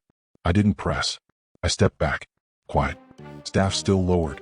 The instructor raised her hand. Duel halt. Kale stopped mid-swing, chest heaving. My mana hadn't dropped. My posture hadn't broken. And I hadn't spoken more than one word. Duel winner, Aros Tauren. No cheers. Just silence. Then whispers. He didn't even push. That was all reaction-based. He's already trial-marked, isn't he? Kale didn't look at me. Didn't glare. Didn't speak. He just lowered his sword, walked off the field, and didn't stop. Iron Veil followed him. But slower. Sarah met my eyes from across the arena's edge. She nodded once. Not approval. Recognition. Rin was nearby, scribbling something into his book. He didn't look surprised. I left the arena without speaking to anyone. But the system buzzed as I crossed the ward line. Observer tier. Elevated. Multiple faction logs triggered. You are now a track duelist. Open tier. I closed the window and kept walking. Later that night, I stood alone in the spell garden, surrounded by slow-floating mana petals. The kind that flickers when no one speaks. The system chimed again. Evolution Trial 2, Progress Threshold passed. Combat data logged. Next stage may now trigger in live rift field. I exhaled slowly. The garden was still. But inside I was moving forward again. And this time, everyone had seen it. No name. No guild. No fanfare. Just control. Timing. Will. And I'm not done. The simulacrum rift was never meant to feel real. It was a training chamber designed, measured, balanced. Layered with enchantments and safety overrides. A place where students learn tactics without risking their lives. At least that was the idea. But the moment I stepped through the activation gate, I knew something was wrong. The air felt sharp, like the pressure had teeth. Rin walked beside me, his fox spirit circling overhead in a lazy orbit. Sarah was already ahead, bow in hand, eyes scanning the artificial terrain. The system overlay flickered across my vision. Simulacrum Rift, Training Field 2. Objective: clear all hostile units. Environment: forest ruin simulation. Time limit: 12 minutes. Bonus objective: flawless execution, no injuries. Standard format. But my instincts buzzed. The ground beneath my boots didn't shimmer like other simulations. The mana wasn't uniform. It pulsed in waves off rhythm. Uneven. Sarah spoke softly without turning. Feel that? Yeah, I said. Rin tapped his spellbook, flipping to a page mid-glide. The barrier layers off. That pulse timing's rift here, not simulacrum. I opened mana sense. The world shifted. Veins of energy crawled through the soil like roots. Most were blue-green normal. Artificial. But one pulse. Deep violet. Moving. Warning. Live rift signature detected. Breach type. Micro. I didn't panic. But my grip on my staff tightened. We're not in simulation anymore, I said. The first enemy wave arrived fast. Goblin simulacra, programmed for formation fighting. We handled them cleanly. Rin flanked wide, binding with light chains. Sarah shot fast 3 arrows before they blinked. I held centerline. Fire bolt, pulse, blink step, cage. 4 down in 12 seconds. The crowd outside watched through the glass dome, unaware anything had changed. We didn't speak, just moved. Then came the second wave. Not programmed. Not predictable. A corrupted boarhound, dripping rift essence from its cracked hide, burst from the forest wall and slammed into the barrier line. The simulation rippled, glitched, then folded. The projection failed. Glass shattered behind the arena walls. Instructors moved too late. We were already inside something real. System override. Emergency trial triggered. Evolution trial, phase 2. Adaptive combat, initiated. Objective: survive and eliminate source. Only I saw the message. Only I knew what it meant. This wasn't a test for our circle. It was mine. The boarhound roared. Sarah fired. 2 arrows embedded, neither slowed it. Rin's fox lunged, but the beast swatted it away, snarling with a voice that sounded too human. It wasn't attacking with instinct. It was learning. Just like the last one. The Cindervore. I moved. Blink step. I landed beside its right flank. Surge chain arcane pulse. The force cracked its hide. It reeled. I cast again. Fire bolt, blink step, pulse, cage. Chains flared. The hound screamed. His tail lashed out, hit me square in the ribs. Pain exploded. I rolled once, twice. Came up bleeding. HP dropped to 38%. Sarah moved to intercept. I stopped her. This one's mine. I cantered my stance. Spoke low. To the system. To the beast. To myself. Trial accepted. My spells burned hotter. System pulsed. Phase chain activated. Combo layer 1. Bonus. Adaptive cycle. Casting damage escalates with each spell shift. Firebolt. Pulse. Blink. Hit. Firebolt again. The hound howled. It lunged. I ducked low, spun, drove the edge of my staff into its chin, then released arcane pulse from point blank. Shattered. A shockwave of black and red mist burst outward. The world went silent. Trial complete. Phase 2 cleared. Skill unlocked. Phase chain. Passive. Description. Spell chaining grants tactical properties after second consecutive combo. Effect stack based on type. Example, fire plus force equals knockback. Force plus control equals bind extension. Title advanced, Relentless Mage, Tier 2. Level up, 13-14. I dropped to one knee. Not from injury. From pressure leaving my body. The rift signature faded. The simulation flickered back online. And the dome reappeared, glass reforming like water. Outside, the crowd erupted in noise. Most thought it was a planned event. A surprise trial. Only 2 people knew the truth. Sarah crouched beside me, offering a water flask. You okay? I'm fine. Rin stood a few feet away, frowning. That wasn't a standard rift beast, he said. No. Sarah looked between us. Then what was it? I didn't answer. Because the system did. Final evolution trial. Preparing. Condition. Unknown. Next trigger. Unannounced, rift-adjacent conflict required. The simulation ended. We exited to cheers and data logs. But I didn't hear them. Not really. Because I knew something now. The system wasn't giving me choices anymore. It was giving me paths. And I was already walking one no one else had mapped. I spent the night beneath the West Tower. Not in the dorms. Not in the Circle Commons. Alone. The stars above Vale Forge looked different somehow. Brighter. Further away. Like the sky was watching me now. The scar along my ribs from the boarhound's tail was already fading. Healers worked fast here, but the ache remained. Deeper than muscle. Skill gained. Phase chain. Passive. I brought up the window again. Read the text for the 3rd time. Combos executed with alternating spell types now trigger tactical effects. Bonuses escalate with each layer. Examples. Fired force equals knockback. Force control equals extended bind. Blink, fire equals elemental flank, bonus hit rate. Duration, 6 seconds per chain. Stacks up to 3. This wasn't just a buff. It was a language. A spell language. And I was starting to understand it. The next morning, I returned to the lower training field before sunrise. No crowd. No instructor. Just a blank stone ring in quiet space. I started slowing. Firebolt. Arcane pulse. Small knockback. Not much but clean. Blink stepped firebolt. The flame struck harder, angle curved toward center mass. Homing effect.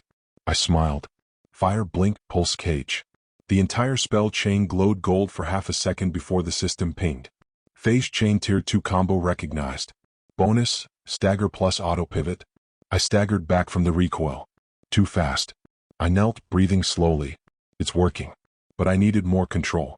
Later that day, Sarah found me beneath the main bridge, where the students gathered for break rotation. She didn't speak right away. Just handed me a wrapped pastry. Still warm. I took it. You disappeared after the rift run, she said, leaning against the pillar beside me. I needed space. You're changing. I glanced at her. She didn't look concerned. Just observant. You fought like someone with something chasing them, she said. I didn't answer. She didn't push. Instead, she nodded at the distance. Kale hasn't stopped talking about challenging you again. He'll get his chance. Her mouth twitched. Not quite a smile. I hope I'm close enough to watch next time. Then she walked off, coat fluttering behind her like wind didn't touch her the same way it touched others. Rin passed me later that night. He didn't stop. Just slid a note under my door. I opened it after he left. Phase chain is rare. Most mages don't get the activation pattern until year 2. Yours is sinking already. Keep your circle tight. Some people aren't thrilled you're still independent. I folded the note. Didn't burn it. Just kept it. because I knew he was right. The system pinged again just after midnight. Not from the trial log. From the global track. You have been added to Ashlock's formal observation list, Tier 2. Black Ember designation. Potential rift-linked mage. Under watch. 2 guilds. 1 watching. 1 whispering. I was still solo. Still circle-bound by choice. But that line was beginning to blur. I can't hide anymore. And I don't think I want to. I stood again before sunrise. Same ring. Same quiet. But this time I whispered the spell names differently. Like incantations in a language I was only just learning to speak. They think I'm lucky. That I stumbled into this. They haven't seen the grind. They haven't seen what it cost. But they will. The status log updated quietly. No fanfare. No sound. Just a new line etched in soft gold at the bottom of my system window. Classification. Independent. Tier 2 mage. Record synced. Vale Forge University. Affiliation. None. It meant I was now recognized. Not just by the instructors. By the system. By the factions watching from behind their banners. And by the things that didn't wear banners at all. The university posted the combat rankings at dawn. Big names at the top. Upperclassmen. Legacy casters. Guild prodigies. But farther down just outside the first 100 was a name no one expected. Rank 117, Aros Towering, Circle. Shade-bound evolution status. Active path. No guild mark. No noble crest. Just numbers and data. But students started talking. Is that the solo caster from the simulator breach? Didn't he duel Kale? They say he's trial marked. Tier 2 already. By midday my dorm was no longer quiet. Not from people knocking. From watchers. Scrolls slipped under the door. Paper offers. Favors. Challenges. Even one neatly written note that read only. We know what's coming. When it does you'll want a side. Black Ember. I burned that one. Rin said nothing but started walking closer to me in public. Sarah began showing up earlier to training, never said it out loud, but she changed her rotation to match mine. Kill? He didn't say anything either. But his circle trained louder. Harder. Like they were chasing something. Or someone. That evening I received an official notification. Ashlock Guild.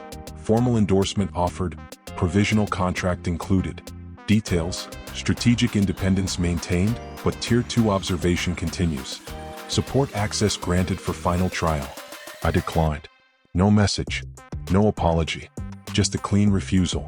I wasn't ready to be claimed. Not yet. The system buzzed faintly just after sundown. Only one line. Not a trial log. Not a skill notice. A whisper. Buried inside the code. Not meant to be seen, but I heard it.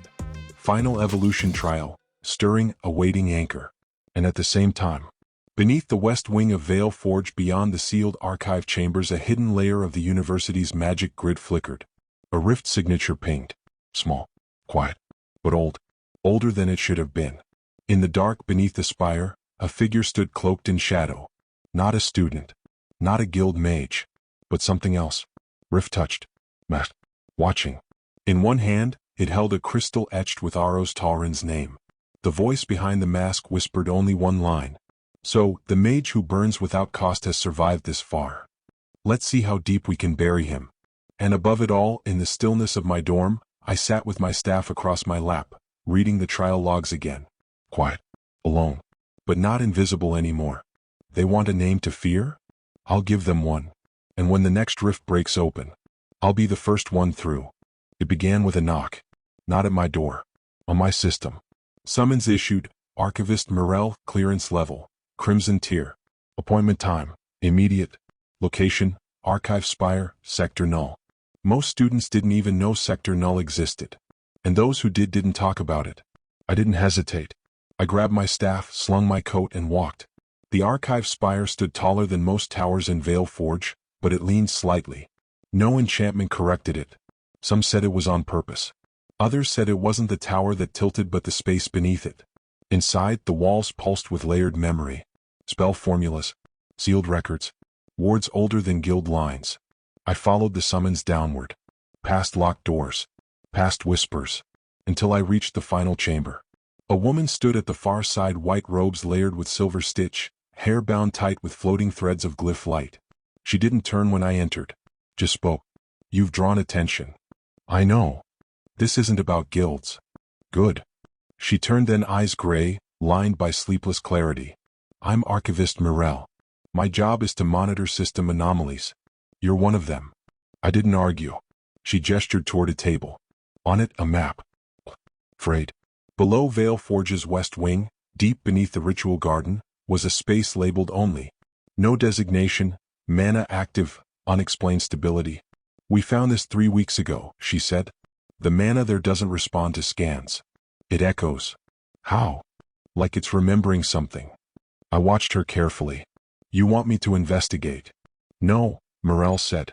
I want you to walk into it. Alone. With your system active. Why me? You're not bound to a guild. No faction will object. And she paused, then said the rest. Because your mark responded to it before we even opened the report. 5 minutes later, I stood outside a sealed stairwell. No guards. No locks. Just a floating key made of light.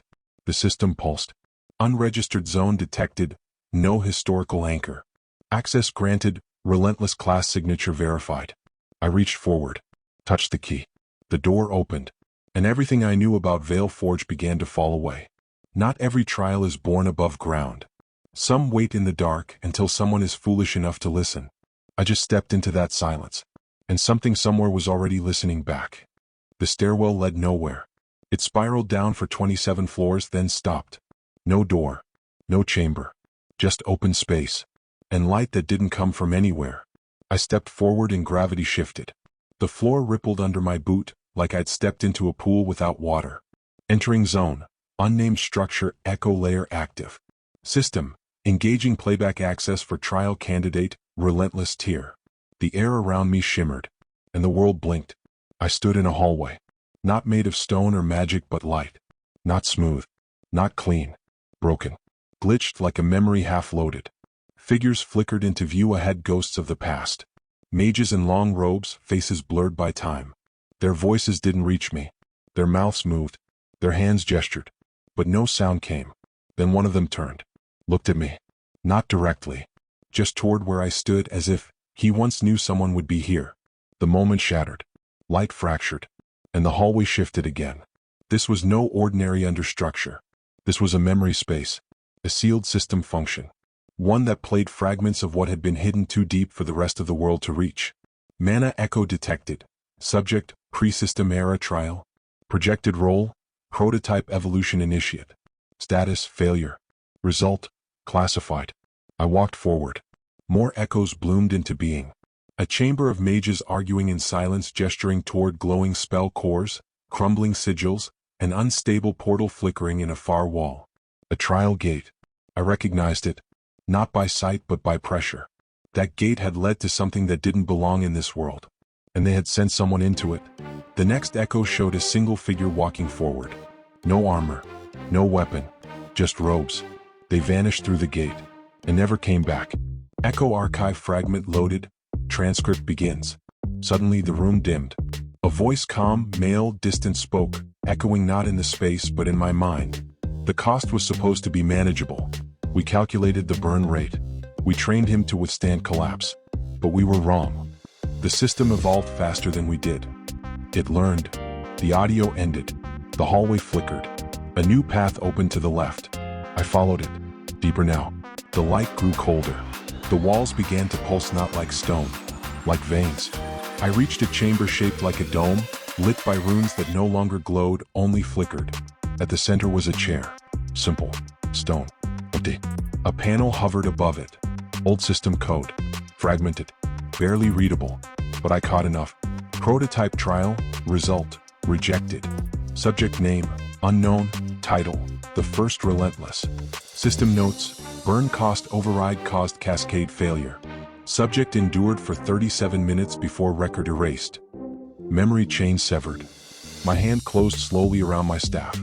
He had tried. Someone like me. Before me. And the system, this world's law, had decided his survival was a mistake. The path shifted again. A hallway opened to the right, filled with slowly rising dust. No doors. No turns. Only a single word written in light at the far end. Acceptance. Not a fight. Not a puzzle. Just a step. I stood at the edge of it. The system pulsed once. Not cold. Not warm. Just ready. This is the beginning of the final path. Not carved in stone, carved in silence. And if it's silence they want, then I'll carry it forward. The hallway ended in a room that felt like it had been waiting for a long time. There were no guards, no traps, no monsters. Just a chamber of soft white light and walls traced with flickering runes that didn't glow constantly but pulsed in time with my heartbeat. At the center was a single gate. It wasn't like the trial rooms I'd seen before. There was no doorframe, no floor runes, no locking glyphs. Just a circle of quiet air, spinning with faint static, suspended an inch above the ground. Waiting, like a breath that hadn't been exhaled. I stepped forward. The system didn't speak. It didn't recognize the room. Not the way it usually did. And that told me everything. This wasn't a place the system made. It was a place the system buried. I raised my hand, paused, then touched the air within the circle. Unknown interface detected. System verification bypassed. Relentless class signature accepted. Do you choose to enter the final trial? There was no reward listed. No threat level. Just the choice. Yes or no. I didn't blink. Yes. The moment the word left my mind, the air folded inward. Not like a door opening, but like the world exhaled. And I stepped into it. I landed in a place that wasn't a place. There was no ground. No sky. Just a horizon made of light, stretching out forever in every direction. A hum filled the space, not mechanical, not magical, alive. A voice echoed, soft, genderless. Not from ahead. From within. You are the first to reach this point since the original chain was severed. I said nothing. The voice continued. You are relentless. Mage of movement. Strategist of pattern. Caster without cost. Do you know what that means? I nodded once. Then spoke. Control. And responsibility. Another pause. Then the air ahead shifted. A figure formed, gray silhouette, eyes dim like fading stars.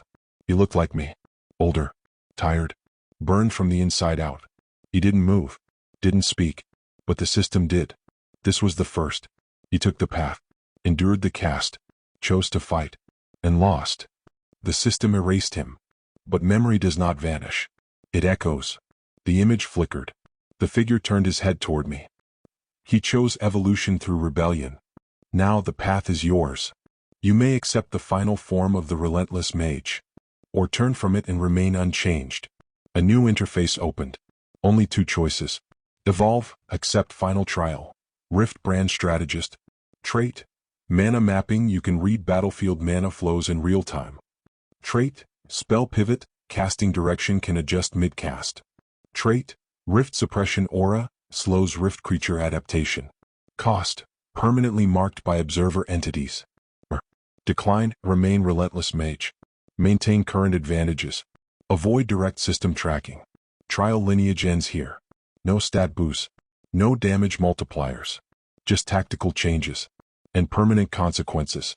I closed my eyes. Then opened them again. My voice was steady. I accept. Class evolution complete. Relentless mage rift brand strategist. Observer tier. Elevated. World mark applied. Skill unlocked. Mana map. Passive. Title earned. Rift brand initiate. Trial lineage. Restored. The figure faded. The horizon folded. And I felt the world ripple outward like something noticed. Not in this chamber. But far beyond it. I opened my eyes again. And I was back in the sealed chamber beneath Veil Forge. Same walls. Same light. But the circle was gone. And my system was different. Cleaner. Sharper. Focused. At the center of my interface now pulsed a rune I'd never seen before. Not flame. Not arcane. Something deeper. Rift brand. And in a place far away, a place where no human had walked in centuries, a sliver of darkness stirred. Eyes opened in the rift. Not eyes that saw. Eyes that remembered. The mage who burns without cost has returned. Let us see what he dares to change. I didn't take the stairs back up. There were none. When the evolution triggered, the path behind me vanished. The memory of the trial chamber folded into the system's archive like a dream you're not meant to remember clearly. But I didn't forget. I carried it now. In the glow behind my eyes. In the way the system pulsed at the edge of my vision. Class. Rift brand strategist, tier 3. Status. Trial lineage reactivated. Passive. Mana map. Active. Trait. Rift suppression aura, dormant. No rift signature nearby. I stepped forward into the hall where it had all started. The light was colder, and the air was wrong. At first it was subtle. The mana veins in the walls flickered. The floor buzzed. Then, alert, rift energy detected, zone breach in progress. Warning, archive stability compromised. The corridor ahead split open like cracked glass. A tear in space bloomed down the center, not simulation, not controlled. A living rift, raw and unstable, bleeding heat and shadows. Figures began to crawl through. Not beasts. Not soldiers. Things made of memory, shaped by shattered spells and half-formed glyphs. Their bodies weren't solid. They pulsed with fragments of ancient class runes. Rift aberrant, spell-born husk. Classification, memory-tethered echo. Traits, feedback detonation, cast mimicry. There were 6, and they saw me. I didn't move. Not at first. I didn't need to, because the system had changed. Mana map active. Displaying, flow trajectories, 6 paths detected. Analysis, pattern stability 62%. Recommend intervention priority 315. The world didn't just move now. I could read it. I stepped forward calmly, staff in hand. Fire bolt, blink, pulse, cage. Forecast. Fast. Precise. I didn't aim at the husks directly. I aimed where they were going to be. One detonated mid-lunge. The others shifted, but slower now. My new aura took hold. Rift suppression aura. Engaged, adaptation delay increased by 1.3s. They tried to copy my cast pattern. Too late. I was already on to the next. Blink, cage, fire bolt, pulse, pivoted fire. The last spell curved mid-cast, swinging behind one husk and hitting its core. It burst into ash. Combo recognized, phase chain plus pivot, dual trigger bonus. Effect, area flare, stagger radius 2m. 3 dropped. 2 remained. They regrouped, and I smiled, because I could already see their mistake. Far above, in the west wing of Vale Forge, Sarah and Rin stood before a sealed entry point glowing faint red. Alarms hadn't triggered yet, but they didn't need to. Sarah knocked an arrow, eyes narrowed. "It's open," she said. Rin nodded, summoning his fox without a word. "But if he's still down there, we hold the gate." They stepped in. Back beneath, I moved like I was born to be there. Not because of raw speed, not because of strength, but because I saw the fight before it happened. Mana threads told me where the husks would shift. System overlays told me when they would cast. I didn't dodge. I was never in range to begin with.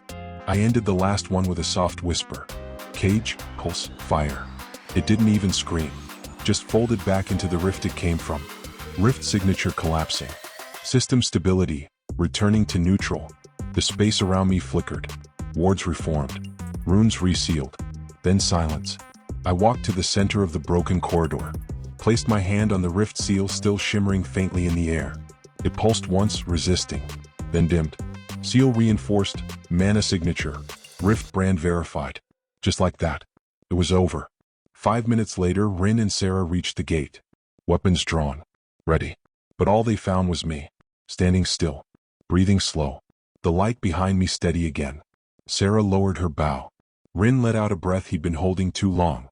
"You sealed it," he said. I nodded. "Alone?" "Not exactly." They didn't ask what I meant. They didn't have to. Above ground, the archive spire registered a system anomaly and wiped it from record. Ashlock's watchers were already too late. Black Ember's eyes had already seen. But only one name left the sealed report. Aros Talron. Rift brand initiate. Class evolution complete. Observation level, maximum. I didn't become stronger to be seen. But now that they see me, they'll have to decide what that means. The rift sealed cleanly. No residual pulse. No residue. By all outward signs, it never happened. The university's system didn't log it. The instructors didn't speak of it. The staff didn't raise alarms. But that night, my system changed. It began with a flicker behind my vision. Not pain. Not pressure. A soft hum. And a whisper. Final trial completed. System chain unlocked. Memory of the first Relentless. Replay initiated. I didn't move. Didn't call for it. But it began anyway. Light folded around me. And I fell backward through time. I landed in a room with no floor.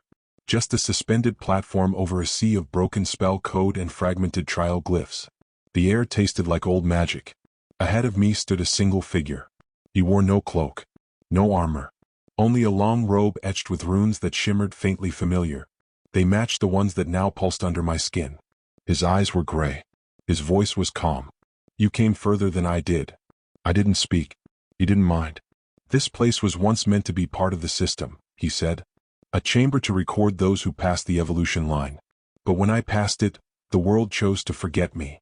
Why? He smiled faintly. Because I burned without cost. He raised his hand. A spell formed, flickered, dissolved. It frightened them. The idea that someone could cast without waiting. That timing could beat power. That rhythm could replace volume. He looked away. They said it would unbalance things. That guilds would collapse. That rituals would lose meaning. They said if everyone could do what I did, no one would need the system anymore. He turned back to me. So they rewrote the code, closed the path, scrubbed the record. And you? I fought. He gestured to the sea of broken spell code below us. I lost. For a moment, we both stood in silence. Then I asked, why show me this? Because you didn't find power, he said. You earned it.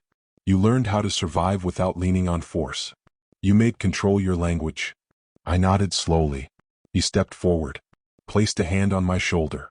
His grip was firm. You'll be stronger than me, he said. Because they won't erase you. They'll fear you. The world shifted. His image began to fade. His eyes, though tired, didn't lose their clarity. Remember this, he said, voice now part of the air. Evolution isn't a reward. It's a responsibility. You've taken the path. Now define it. He vanished. The spell code below dissolved. And the system spoke one last time. Memory chain complete. System archive unlocked. Spellweaver's legacy path, optional. Future skills may branch, unique evolutions enabled. I opened my eyes. Back in my dorm. The moon above the spire hung low and red. The trial was complete. The class was mine. But the path ahead, it was mine to carve. I stood and walked to the window. The city beyond the university buzzed faintly with life.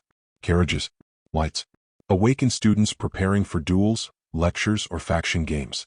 They didn't know. Not yet. But they would. You erased him because he was alone. I'm not. Not anymore. And this time he'll be remembered. The name spread quietly. Not through announcement. Through whispers. Across lecture halls, spell circles, and sparring rings. He took the sealed trial. No faction backing him. He's tier 3, already? No one's seen his system window, but he didn't deny it. The instructors didn't confirm it. The administration didn't list it. But the combat logs told their own story. In 4 days, I dismantled 3 high-ranking students in spar duels. Not through raw power. Through pressure. Control. Casting angles no one had seen.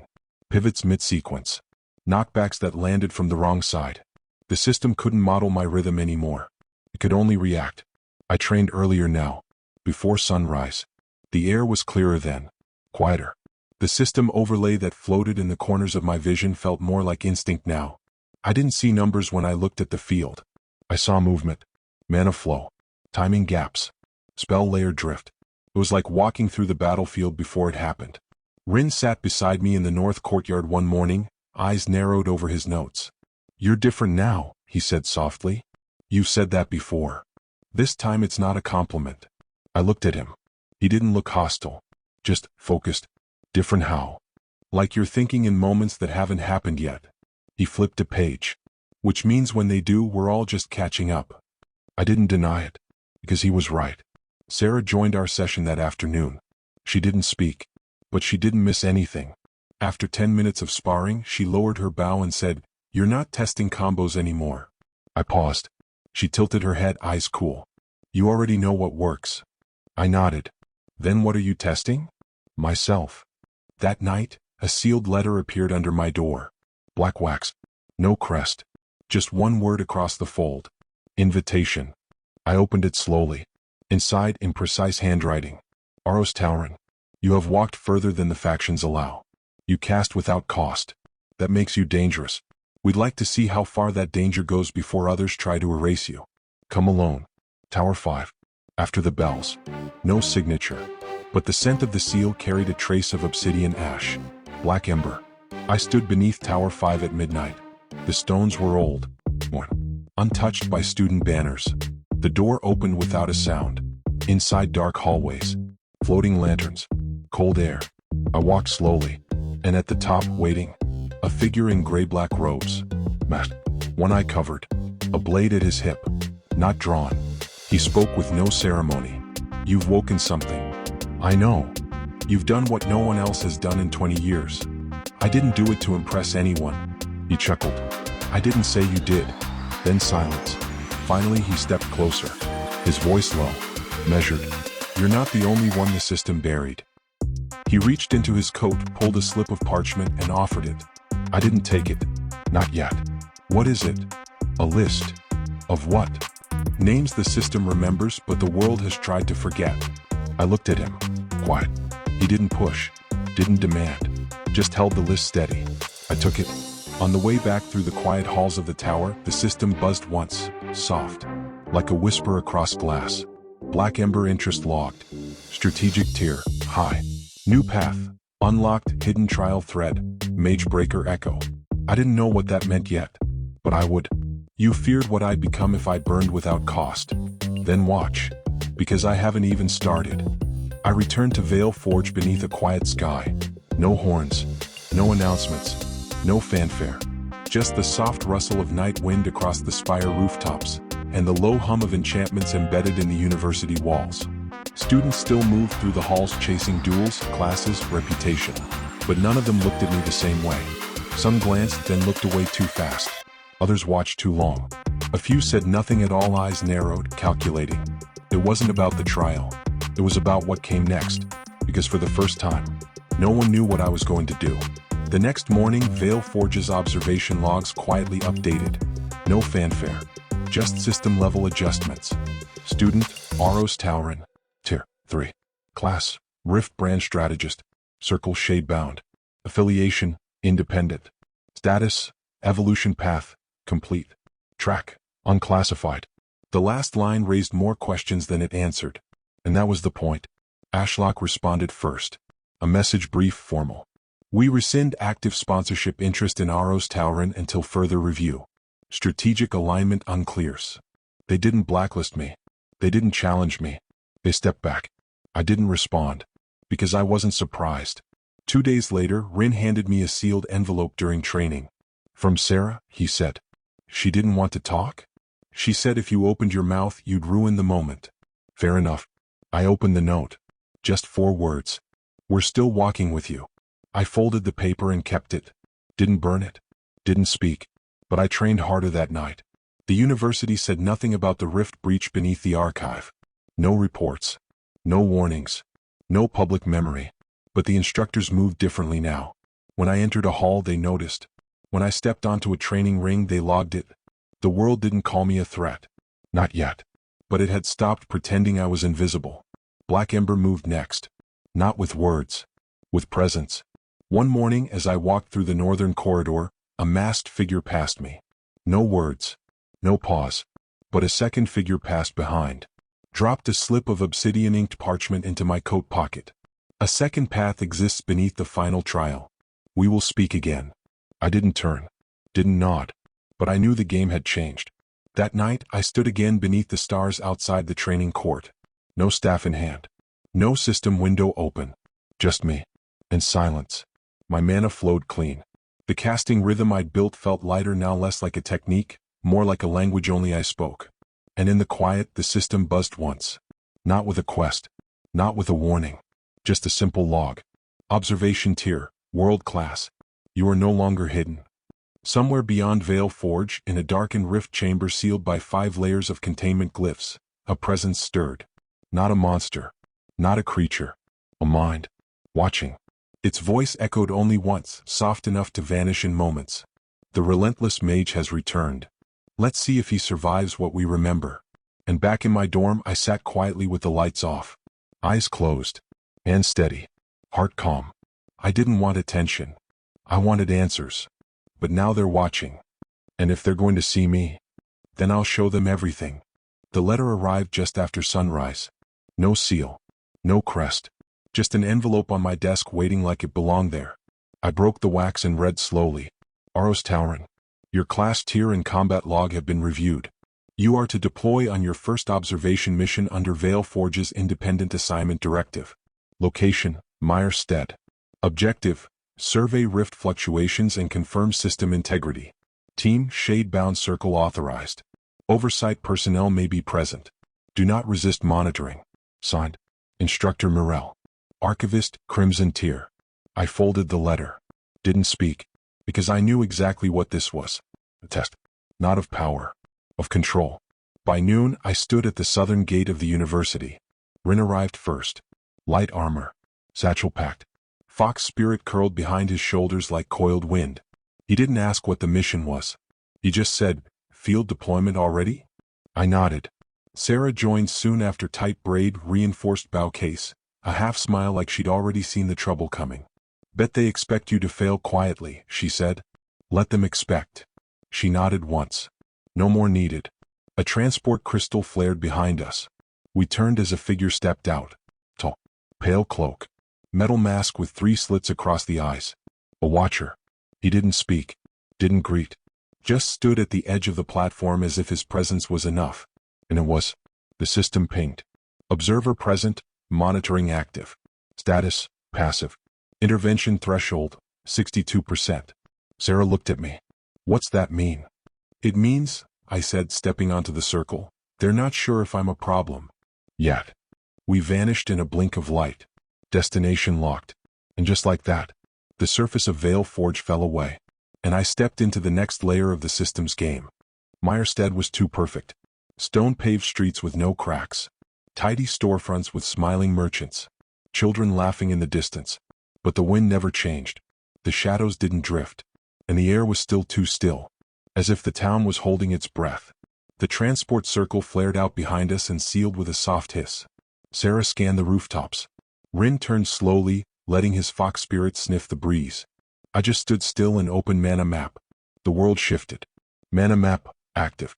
Displaying. Ambient flow / residual casting thread / anomaly drift, 0.3%. At first it looked normal. Low magic zone. Sparse flow. No obvious rift marks. But then, far ahead, near a well at the town center, a faint ripple of mana flared in the shape of a glyph. It wasn't recent. It wasn't active. But it was familiar. Spellweave class signature. Residual echo. 64 days old. Pattern match. 47% similar to Relentless mage casting chain. My pulse didn't quicken. But my mind did. I hadn't been here. No one else had walked the Relentless path since it was locked. So what was this? We walked slowly toward the center of town. The watcher followed behind, silent as ever, robes brushing stone, his mask unreadable. No one else acknowledged him. Not the merchants. Not the guards. Not even the mayor, who met us at the fountain with a practiced smile and 2 fingers over his heart. "Welcome to Meyerstead. You're from the university, yes?" I nodded. He looked behind me, eyes pausing just slightly on the watcher. Then returning to me. "We haven't had any incidents. But strange things have been happening." "Strange how?" I asked. He hesitated. Then gestured toward the western street. "People forget things. Entire mornings. Names. Where they were standing. And sometimes at night." He paused again. "They dream of fire. Not flames, just heat. Pressure. Like something is trying to burn its way back into their thoughts." That night, I stood outside the small inn we'd been given and watched the windless trees. Rin sat beside me on the bench, sketchbook on his lap. Sarah stood near the street, arms crossed. "This town is wrong," she said. "Not in what it is. In what it's hiding." She turned toward me. "You feel it too?" I nodded. Rin didn't look up. "The mana here doesn't move," he said. "It breathes. Like something asleep." And under that breath, I could feel the pulse of something half buried. Something once cast by a mage the system had tried to forget. Later that night, I walked alone to the edge of the shrine grounds. Mana Map was open. The glow from the street lamps didn't reach here. But the glyph did. It pulsed faintly beneath the earth, looped in a circle, broken in 3 places, like a spell that had once formed something, and then shattered itself on purpose. Casting thread echo identified. Category: Mage Breaker. Memory stability: 9%. Restore? Y/N. The prompt hung in the air. No witnesses. No warnings. Just a chance to remember what the system didn't want anyone to see. I said yes. The ground beneath the shrine shifted. Not physically. Magically. And a staircase formed, one made of locked glyphs and stilled flame. I stepped forward. And the system whispered, Unauthorized memory access, suppression protocols preparing. Warning, phase chain temporarily restricted. You are now walking in a forgotten spell. I smiled faintly, not because I felt safe, but because someone like me had once stood here, cast here, fought here, and lost. But even erased, they left a door open, and I had just walked through it. The stairs ended in light, not the soft blue-white of mana map threads. This was pale memory light cast by a spell long faded, and yet still burning through the system's walls. The chamber wasn't carved. It was shaped, as if the magic itself had formed it around someone who refused to be erased. There were no torches, no symbols, no stone, just a space without edge slit from nowhere, framed by echoing glyphs spinning in place, slow and incomplete. At the center stood a platform, and on it a seat. The moment I stepped inside, the system reacted. Suppression protocol initiated. Trial integrity risk, high. Class path conflict detected. Mage breaker thread line. Phase chain, restricted. Casting sequences limited. Strategic traits offline. It didn't try to eject me. Not yet. But it stripped me tactically. The same way a warrior might disarm someone walking into a negotiation. Not to kill, to control. And that meant the system was scared. I moved slowly to the platform. No traps. No resistance. Just the low hum of old runes reacting to my presence. As I placed one hand on the edge of the seat, light bloomed around me. Memory thread, unlocked. Subject, Ardan Veil, Mage Breaker Tier, status, erased. Replay mode, begin. The room blinked, and I was no longer alone. He stood where I stood. Not beside me. Through me. Younger than I expected. Dark hair, eyes sharp, shoulders set like he carried weight no one could help him lift. He didn't speak. The memory was silent. But the room told the story. His system floated before him fractured. Spell lines scrambled. Mana coils unraveling even as he tried to hold them steady. He cast once. Twice. Each time the glyphs flared gold-white costless, and each time the system tried to push back. Warnings. Restrictions. Reset attempts. He overrode them. One line at a time. Mana chain override. Rejected. Resync failed. Spell form, stabilized. And then finally, a burst of light. Clean. Controlled. Complete. The cast worked. The room pulsed with approval. And then the system collapsed. Not the building. Not the trial. The interface. It shattered mid-air. His spells vanished. His class tag dissolved. And his name flickered off the window entirely. He did it, I said aloud. He evolved. The system answered. Confirmation, evolution achieved. Designation, invalid. Protocol erasure. The final flash showed him standing alone, hands shaking, breathing heavy but victorious. And then, he was gone. The room reset. The light dimmed. The chair cracked. I stood there in the stillness, fists clenched. This was the system's truth. It didn't fear failure. It feared freedom. Power without sanction. Spells without price. Mages who rewrote their class trees without asking. A glyph shimmered faintly where Ardan once stood. A single, floating spell fragment. Inheritance fragment, bound signature. Skill, echo bind sealed. Status, dormant, unlocks on Riftborn collapse event. Description, binds the caster's core to unstable mana to suppress detonation or delay full collapse. A failsafe, the last thing he made. And now, mine. I accepted it. Not as a weapon. As a reminder. The system pinged. Sharp this time. Cold. Unauthorized memory acquisition. Watcher escalation triggered. Warning, high-risk thread line. Next evolution will not be private. I stepped back onto the staircase as the room behind me slowly unraveled, spell code folding inward like it was never there. The system wanted it gone. But I had seen it. And more importantly, it had seen me. When I climbed back out of the shrine, dawn hadn't touched the sky yet. But the Watcher was already waiting. He stood at the gate of the temple courtyard, mask gleaming silver-white in the dim light, robes still, hands folded. He didn't move, didn't speak, but I felt the weight before he said a word. Observer status, escalated. Directive, intervene. A soft chime echoed in my interface. Then his voice. Oh, come. But absolute. Step away from the shrine, Aros Taurin. I did not. Sarah arrived first, moving up from the western street, bow across her back, no arrows drawn. Yet, she saw the Watcher. Then me. Then the line between us. And stood beside me without speaking. Rin followed soon after, slower, quiet, his fox trailing behind. He carried no weapon, just his spellbook. Open. Ready. The watcher turned slightly, acknowledging them with a single glance, then returned his gaze to me. You access suppressed memory data tied to a rejected evolution thread. I nodded. You forced phase chain to reactivate under lockdown. Another nod. You accepted a sealed technique without oversight clearance. A breath. And then I finally spoke. Because I earned it. Silence. You weren't cleared to enter the memory space. No one ever is. You're walking a path that was sealed for a reason. Then why is it still buried here? I asked. Why let it exist at all? The watcher didn't flinch. Didn't argue. Just stated. That's not for you to know. Sarah's hand moved slowly toward her quiver. Not to draw. To remind him she was here. Rin took one step forward, flipping to a page glowing faintly with preparation runes. He looked calm, but his voice wasn't soft. Are you issuing a recall order? The watcher didn't answer. He looked at me. You are becoming unstable. Unrepeatable. Your path defies symmetry. I raised my hand slowly. Showed him my spell threads open, glowing, calm. Phase chain. Mana map. No overflow. No fluctuation. I'm stable, I said. And I'm not hiding. The watcher tilted his head slightly. You think power gives you authority? No, I said. Control does. Then I turned away from him and walked past. He didn't follow. But the system buzzed. Intervention paused. Observation continues. Status, conditional autonomy granted. Note, subject displays full awareness of observer presence. Behavioral flag raised. Back at the inn we sat in silence. Sarah leaned against the wall, unstringing her bow. Rin closed his book, the spell on the page still glowing faintly. He glanced at me.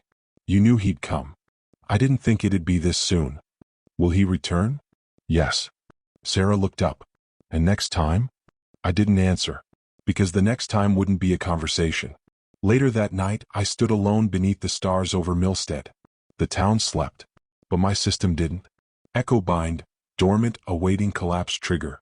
Class path, mage breaker aligned, open. System response, adaptive tracking engaged. They weren't trying to kill me. They were trying to understand me. Because what they feared most was not power, but the choice I might make next. You don't erase what you've accepted. You only erase what you fear will spread. Let's see how far it reaches.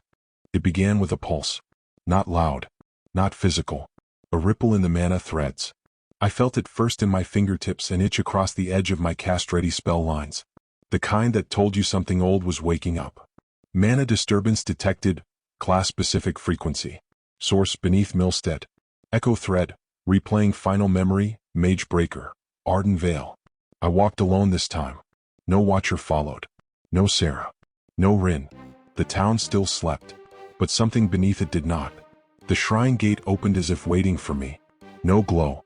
No sound. Just air that felt heavier with every step. I descended. Back down the hidden staircase beneath the altar. And entered the chamber I had already seen. But this time it welcomed me. The seat at the center no longer pulsed. The trial had ended.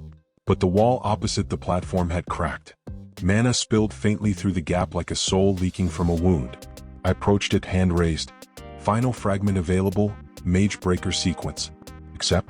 Yes. The world folded again. Not violently. Not like the evolution trial. This was slower. Like a curtain lifting. And in the memory, he stood again. Ardan Vale. This time older. Weathered. Mana burns across his arms. Runes half faded on his spine. He stood before a floating interface. Not the current system. A proto-system. Simpler. Raw. Unfiltered. Lines of code pulsed between him and a dying core. A breach in the world logic shaped like a rift but deeper. And behind him, a town. Silent. Fading. Already forgotten. They won't remember me, his voice whispered across the chamber. But maybe they'll remember what I sealed. He placed one hand to his chest. And the code flowed inward. Burning. Twisting. He didn't scream. He bound it there, the last unstable thread of his casting path, and locked it inside his own core. Not to use. To delay. Someone will finish what I started, he said. And when they do, this will belong to them. The world pulsed once. Then cracked. And the memory ended. Skill inherited. Echo bind. Status. Unlocked. Type. Strategic, manual activation. Function. Binds unstable field-level mana into caster's core. Can delay critical collapse events, suppress runaway casting, or contain rift tears. Uses: 1 per evolution. Warning: use inflicts burnout. Cooldown requires system recalibration. Trait compatibility: Rift brand strategist, high. I stepped back, staggered just slightly. Not from pain, from weight.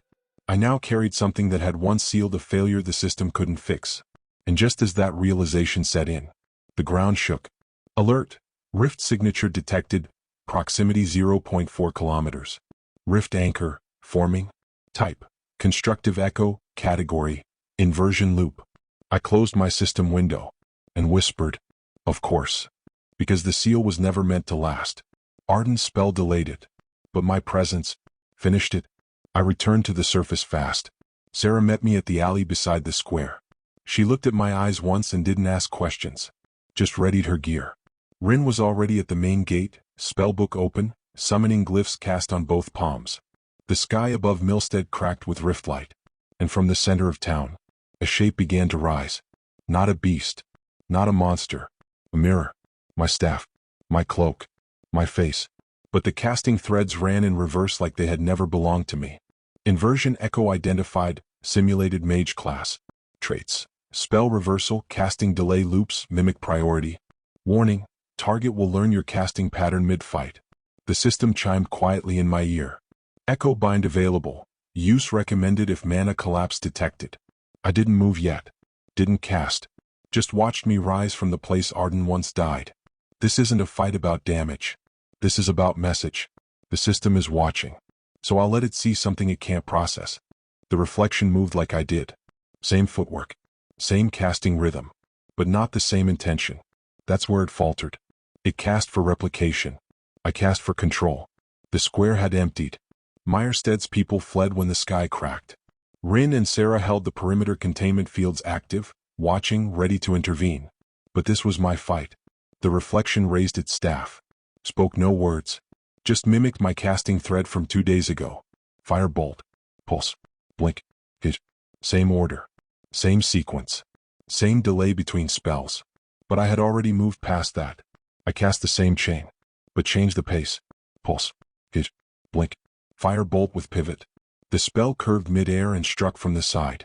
The echo flinched. Its casting thread broke. Not because of force, but because the prediction model failed. Mana map active, trajectory interference detected. Target: inversion echo, delay trigger, plus 1.2s. Good. That's 1.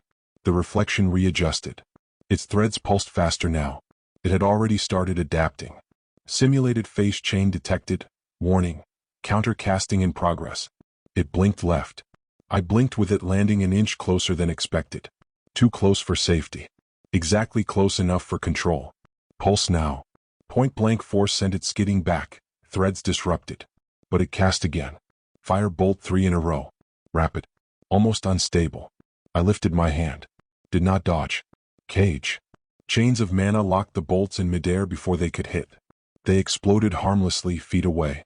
My turn. Blink. Pivot. Pulse. Pulse. Twin shockwaves hit from opposite angles. The reflection's rhythm collapsed again. Rin called from the field edge. System logging cast delay errors. Sarah, it's breaking its own pattern trying to match you. Exactly. It didn't matter how much power it had. If it couldn't predict me, it couldn't win. But the system didn't give up. The reflection pulsed once, then twice. Final adaptation phase initiated. Limit break. Echo bind. It triggered echo bind. My skill. The system copied it. But it wasn't built to use it. The echo's core began pulling unstable mana inward, burning too fast, too wide. Collapse detected. Countdown. 10 seconds. I didn't move. Didn't panic. Because this wasn't where I fell. This was where I showed them why Ardan failed and I would not. I walked straight toward the collapsing echo. Its body flickered. Casting core distorting. I raised my hand. One thread. Cling. Balanced. Unforced. Echo bind. Activate. My core flared. Pain spiked. But I took it and pressed that thread into the heart of the echo. The spell recognized itself. Not a command. A reflection. And the reflection folded inward. Not shattered. Not destroyed. Unwritten. The system buzzed once. Inversion loop sealed. Class echo cancelled. Observation log. Complete. Performance. Unmatched pattern stability achieved. Legacy thread. Mage breaker path. Remains viable. I dropped to one knee. Burnout spread like heat across my arms. But my mana held. My rhythm held. And I was still there when the echo was gone. Silence. No applause. No cheers. Just Sarah's quiet voice from across the square. He didn't beat it with more power. Rin nodded. He beat it by not letting it teach him. You tried to show me what I look like from the outside. But you missed one thing. I've never cast the same way twice. The rift sealed with a breath. Not a shockwave. Not a roar. Just the air folding inward, like a whisper finally silenced. Rin deactivated his containment glyphs. Sarah lowered her bow. No words passed between us right away. Just the shared stillness of something survived. Something felt. I sat at the edge of the fountain. Hand steady. Vision clear. But I could still feel the echo. That thing shaped like me. Not a copy. A theory. A warning. A question. What happens when you make your own pattern? I had answered it. The system spoke 6 hours later. Not aloud. Not suddenly. Just a clean interface window that slid into place like it had always belonged there. Final report. Rift event, Milstead, closed. Status. System deviation acceptable. Result. Subject. Aros Talrin. Control. High. Drift, within tolerance. Offer. Access to restricted archive, Magebreaker line. My breath slowed. This was the moment. The door Ardan never reached. And beneath the offer. A condition. Cost. 1 bond must forget your path. A system-level lock. A sealed memory thread. 1 ally. 1 memory. 1 price. I stared at the message for a long time. It didn't explain why. But I understood. It wasn't about loss. It was about isolation. The system didn't care if I was strong. It cared if I was understood. It feared witnesses more than warriors. I opened my door before dawn. Sarah stood there already, arms crossed, eyes sharp. Rin arrived minutes later. He looked tired. But ready. I know, Sarah said before I spoke. Something's about to cost us. Rin said, just tell us what they're trying to take. I didn't speak right away. Then I told them. Everything. About the archive. The request. The price. Their eyes didn't widen. They didn't argue. They just stood there in silence. And then Sarah stepped forward. I'll do it. No, Rin said. I will. Neither raised their voice. Neither tried to prove anything. They just volunteered. Willing. Without hesitation. And that was why I refusing. I stood still. Looked at the system prompt. Then spoke clearly. I choose no one. The system buzzed. Hesitated. Then answered. Non-compliance logged. Request denied. Archive locked. Observer tier. Escalated. Global designation. Rift brand strategist. Mage breaker aligned. Visibility. Public limited. I stood taller. Sarah exhaled softly. Rin smiled faintly. The system had wanted silence. It got defiance. And it would have to live with it. Far away in a buried server field beneath a sealed temple. A name flickered back into the code. Name restored, Ardan Vale. And beside it, thread line, Aros Talrin Echo Builder. Status, active. Tracking, global. I walked back into the sun. Not hidden. Not erased.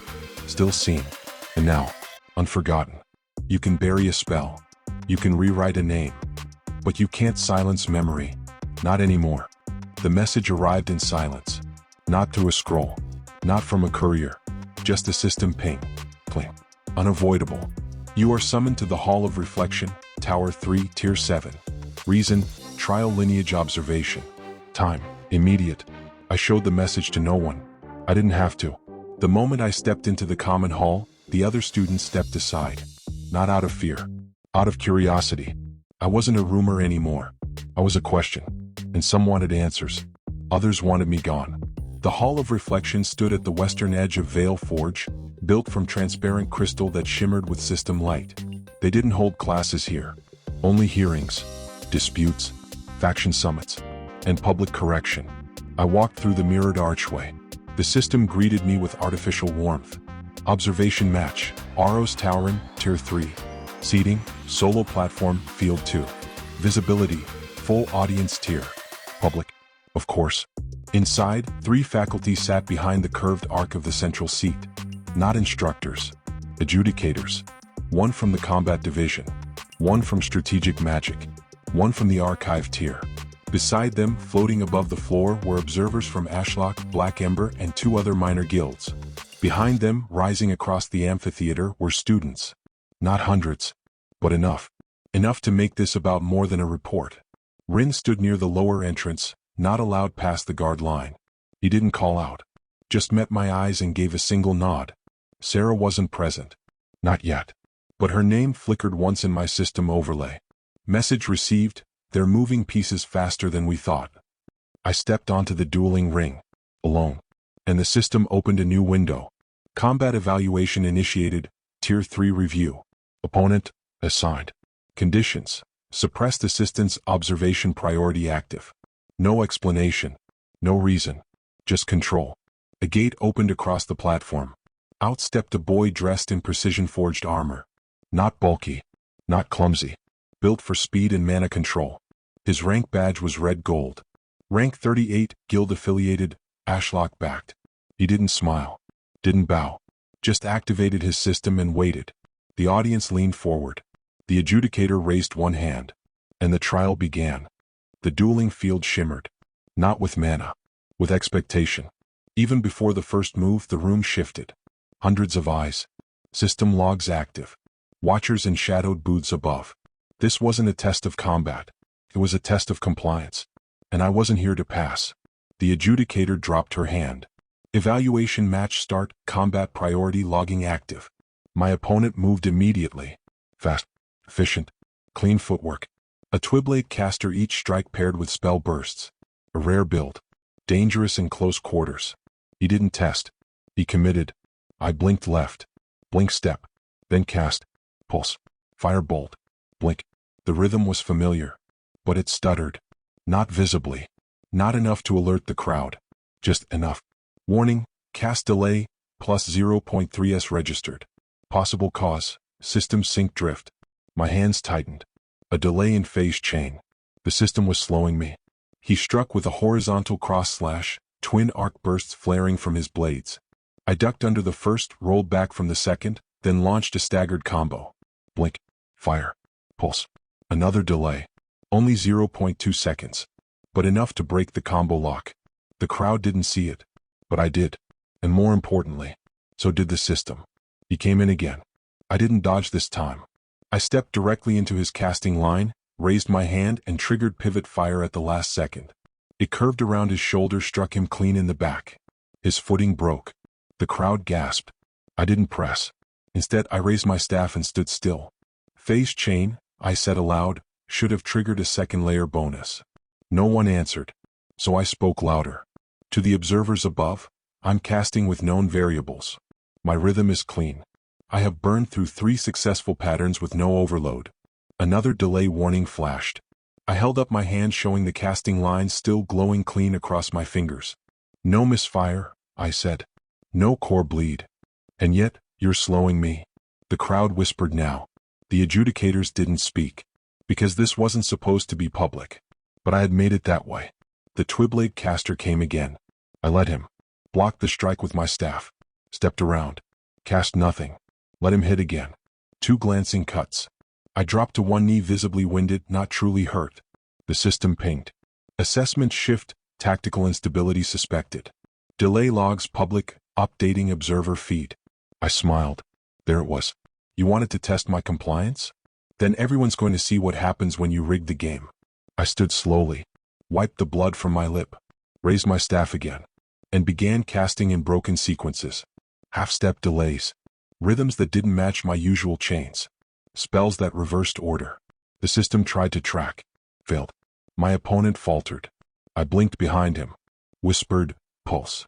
The force sent him forward, stumbling. I didn't follow. Just waited. The adjudicator raised her hand. Match. Concluded. Evaluation suspended. There was no winner. There didn't need to be. The delay log had gone public. Ashlock's manipulation was visible. And the silence that followed was loud enough to be heard throughout the tower.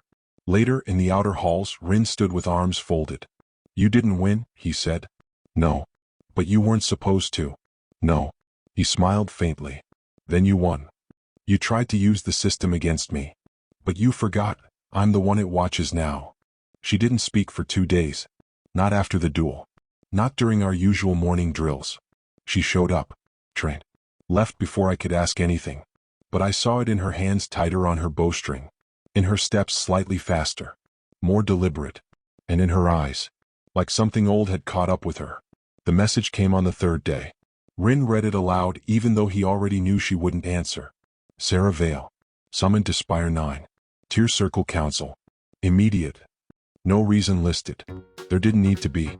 I waited at the edge of the dueling field that evening, coat over my shoulder, watching the crystal sunlamps shimmer along the arena walls.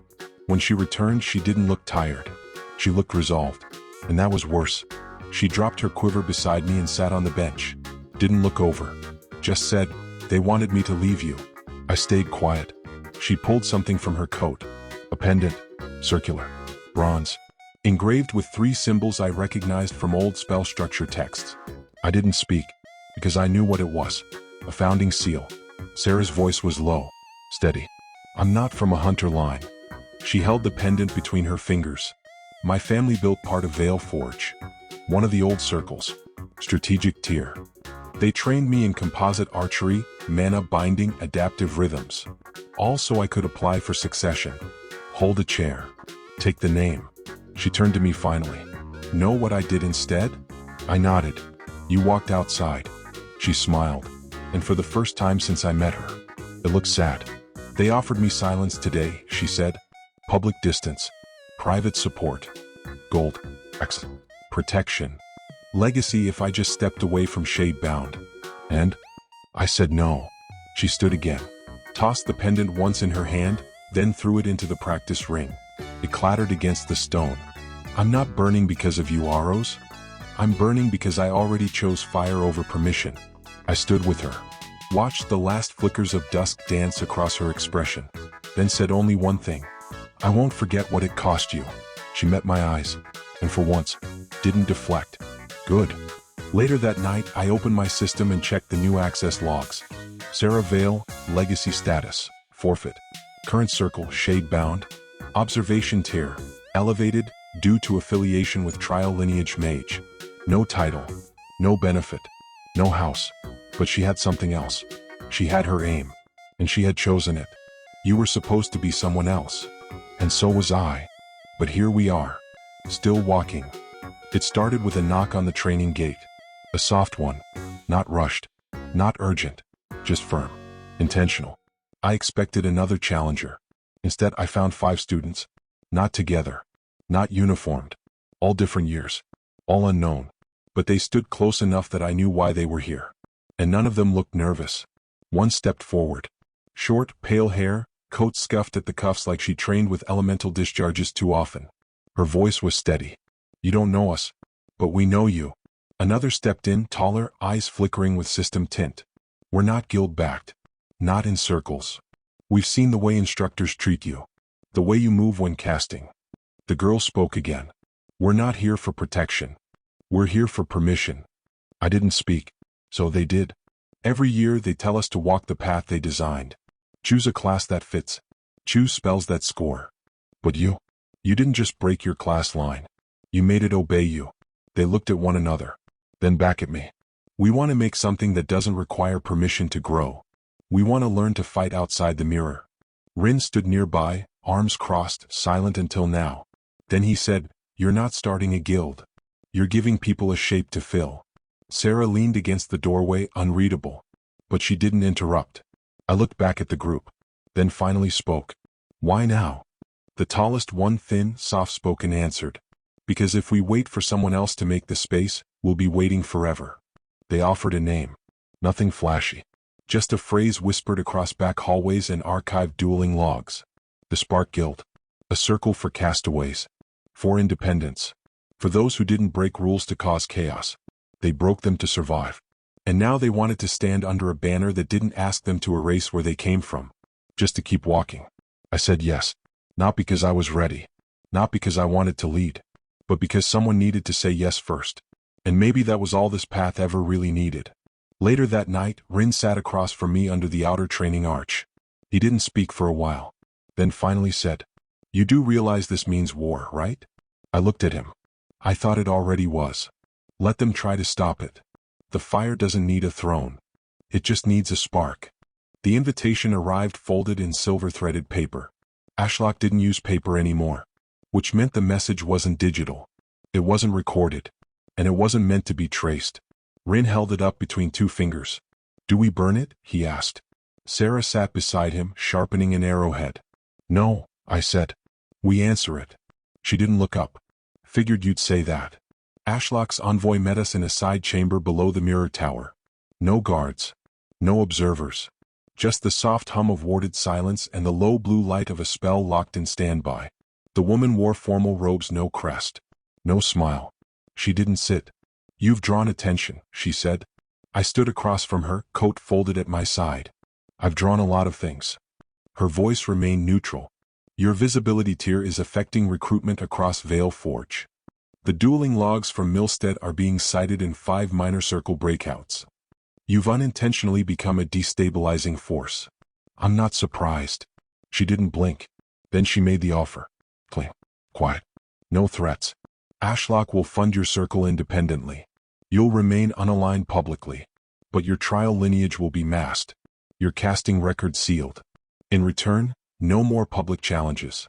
No Magebreaker affiliation. No Spark Guild expansion. Pause. Then she added, "You'll be powerful. And safe." I waited 3 seconds. Then said, "No." Her expression didn't change. But the system pinged.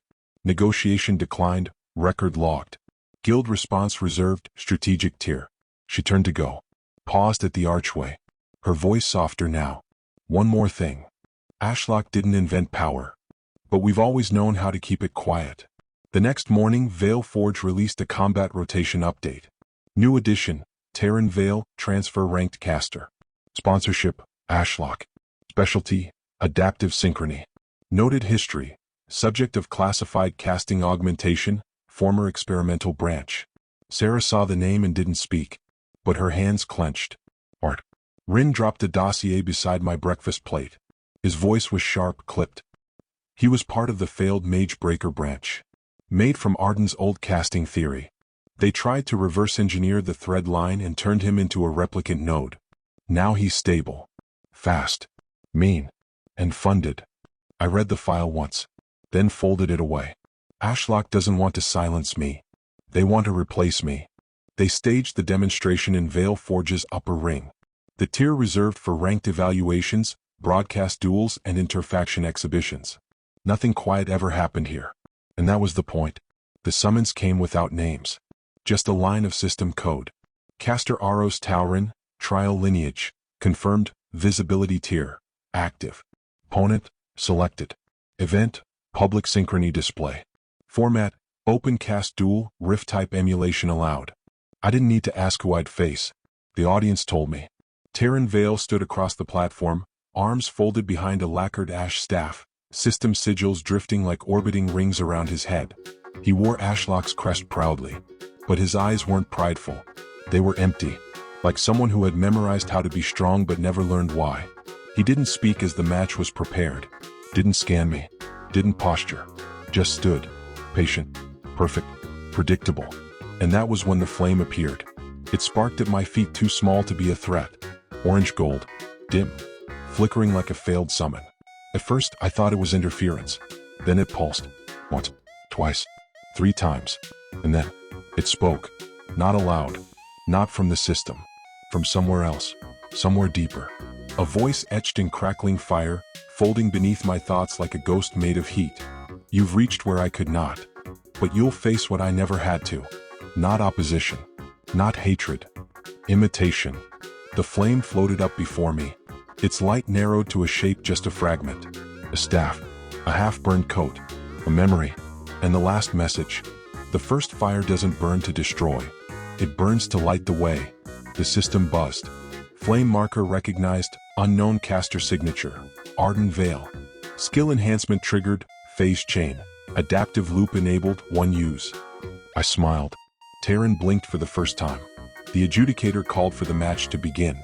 No delay. No false tension. Just begin. Terran moved fast. Flawless footwork. A synchrony burst from his side, casting 2 spells at once. Pulse plus cage. I countered with a broken rhythm. Fire, blink, fire. He adjusted mid-cast. Tried to reverse engineer the combo path. But I'd already pivoted. Fire, fire, cage, pulse, delay, trigger. The pulse struck after the bind. He stumbled. Not physically. Mentally. His casting thread spun faster, too fast. He wasn't fighting me. He was trying to match me. But the moment he did, I shifted again. And again. Each sequence broken. Each cast a different version of the one before. He finally cast. Synchrony lock, triple echo, fire, pulse, blink. The crowd gasped. 3 spells at once. Unstable. Beautiful. But I didn't counter. I let it land. Let the force ripple through me. Then stepped through the smoke. And whispered. Echo bind. My threads linked around his cast signature. Burned it inward. Turned it quiet. Turned it mine. The system flared. Synchronization disrupted. Echo loop terminated. Victory. Aros Tauren, clean override. Terran stood motionless. Chest heaving. Not hurt. Just unraveled. And in the silence, a voice from the crowd whispered. He didn't beat him. He made the mirror crack. Later that night, the Spark Guild had 8 new applicants. All unaligned. All untested. All watching for a flame. Imitation won't beat me. Because I'm still writing what I am. They staged the demonstration in Veil Forge's upper ring. The tier reserved for ranked evaluations, broadcast duels, and interfaction exhibitions. Nothing quiet ever happened here. And that was the point. The summons came without names. Just a line of system code. Caster Aros Tauren, trial lineage, confirmed, visibility tier, active. Opponent, selected. Event, public synchrony display. Format, open cast duel, rift type emulation allowed. I didn't need to ask who I'd face. The audience told me. Terran Veil stood across the platform, arms folded behind a lacquered ash staff, system sigils drifting like orbiting rings around his head. He wore Ashlock's crest proudly. But his eyes weren't prideful. They were empty. Like someone who had memorized how to be strong but never learned why. He didn't speak as the match was prepared. Didn't scan me. Didn't posture. Just stood. Patient. Perfect. Predictable. And that was when the flame appeared. It sparked at my feet, too small to be a threat. Orange gold. Dim. Flickering like a failed summon. At first, I thought it was interference. Then it pulsed. Once. Twice. 3 times. And then, it spoke. Not aloud. Not from the system. From somewhere else. Somewhere deeper. A voice etched in crackling fire, folding beneath my thoughts like a ghost made of heat. You've reached where I could not. But you'll face what I never had to. Not opposition. Not hatred. Imitation. The flame floated up before me. Its light narrowed to a shape, just a fragment. A staff. A half-burned coat. A memory. And the last message. The first fire doesn't burn to destroy. It burns to light the way. The system buzzed. Flame marker recognized, unknown caster signature. Ardan Veil. Skill enhancement triggered, phase chain. Adaptive loop enabled, 1 use. I smiled. Terran blinked for the first time. The adjudicator called for the match to begin. No delay. No false tension. Just begin. Terran moved fast. Flawless footwork. A synchrony burst from his side, casting 2 spells at once. Pulse plus cage. I countered with a broken rhythm. Fire, blink, fire. He adjusted mid-cast. Tried to reverse engineer the combo path. But I'd already pivoted. Fire, fire, cage, pulse, delay, trigger. The pulse struck after the bind. He stumbled. Not physically. Mentally. His casting thread spun faster, too fast. He wasn't fighting me. He was trying to match me. But the moment he did, I shifted again. And again. Each sequence broken. Each cast a different version of the one before. He finally cast. Synchrony lock, triple echo, fire, pulse, blink. The crowd gasped. 3 spells at once. Unstable. Beautiful. But I didn't counter. I let it land. Let the force ripple through me. Then stepped through the smoke. And whispered. Echo bind. My threads linked around his cast signature. Burned it inward. Turned it quiet. Turned it mine. The system flared. Synchronization disrupted. Echo loop terminated. Victory. Aros Tauren, clean override. Terran stood motionless. Chest heaving. Not hurt. just unraveled. And in the silence, a voice from the crowd whispered, "He didn't beat him. He made the mirror crack." Later that night, the Spark Guild had 8 new applicants. All unaligned. All untested. All watching for a flame. Imitation won't beat me. Because I'm still writing what I am.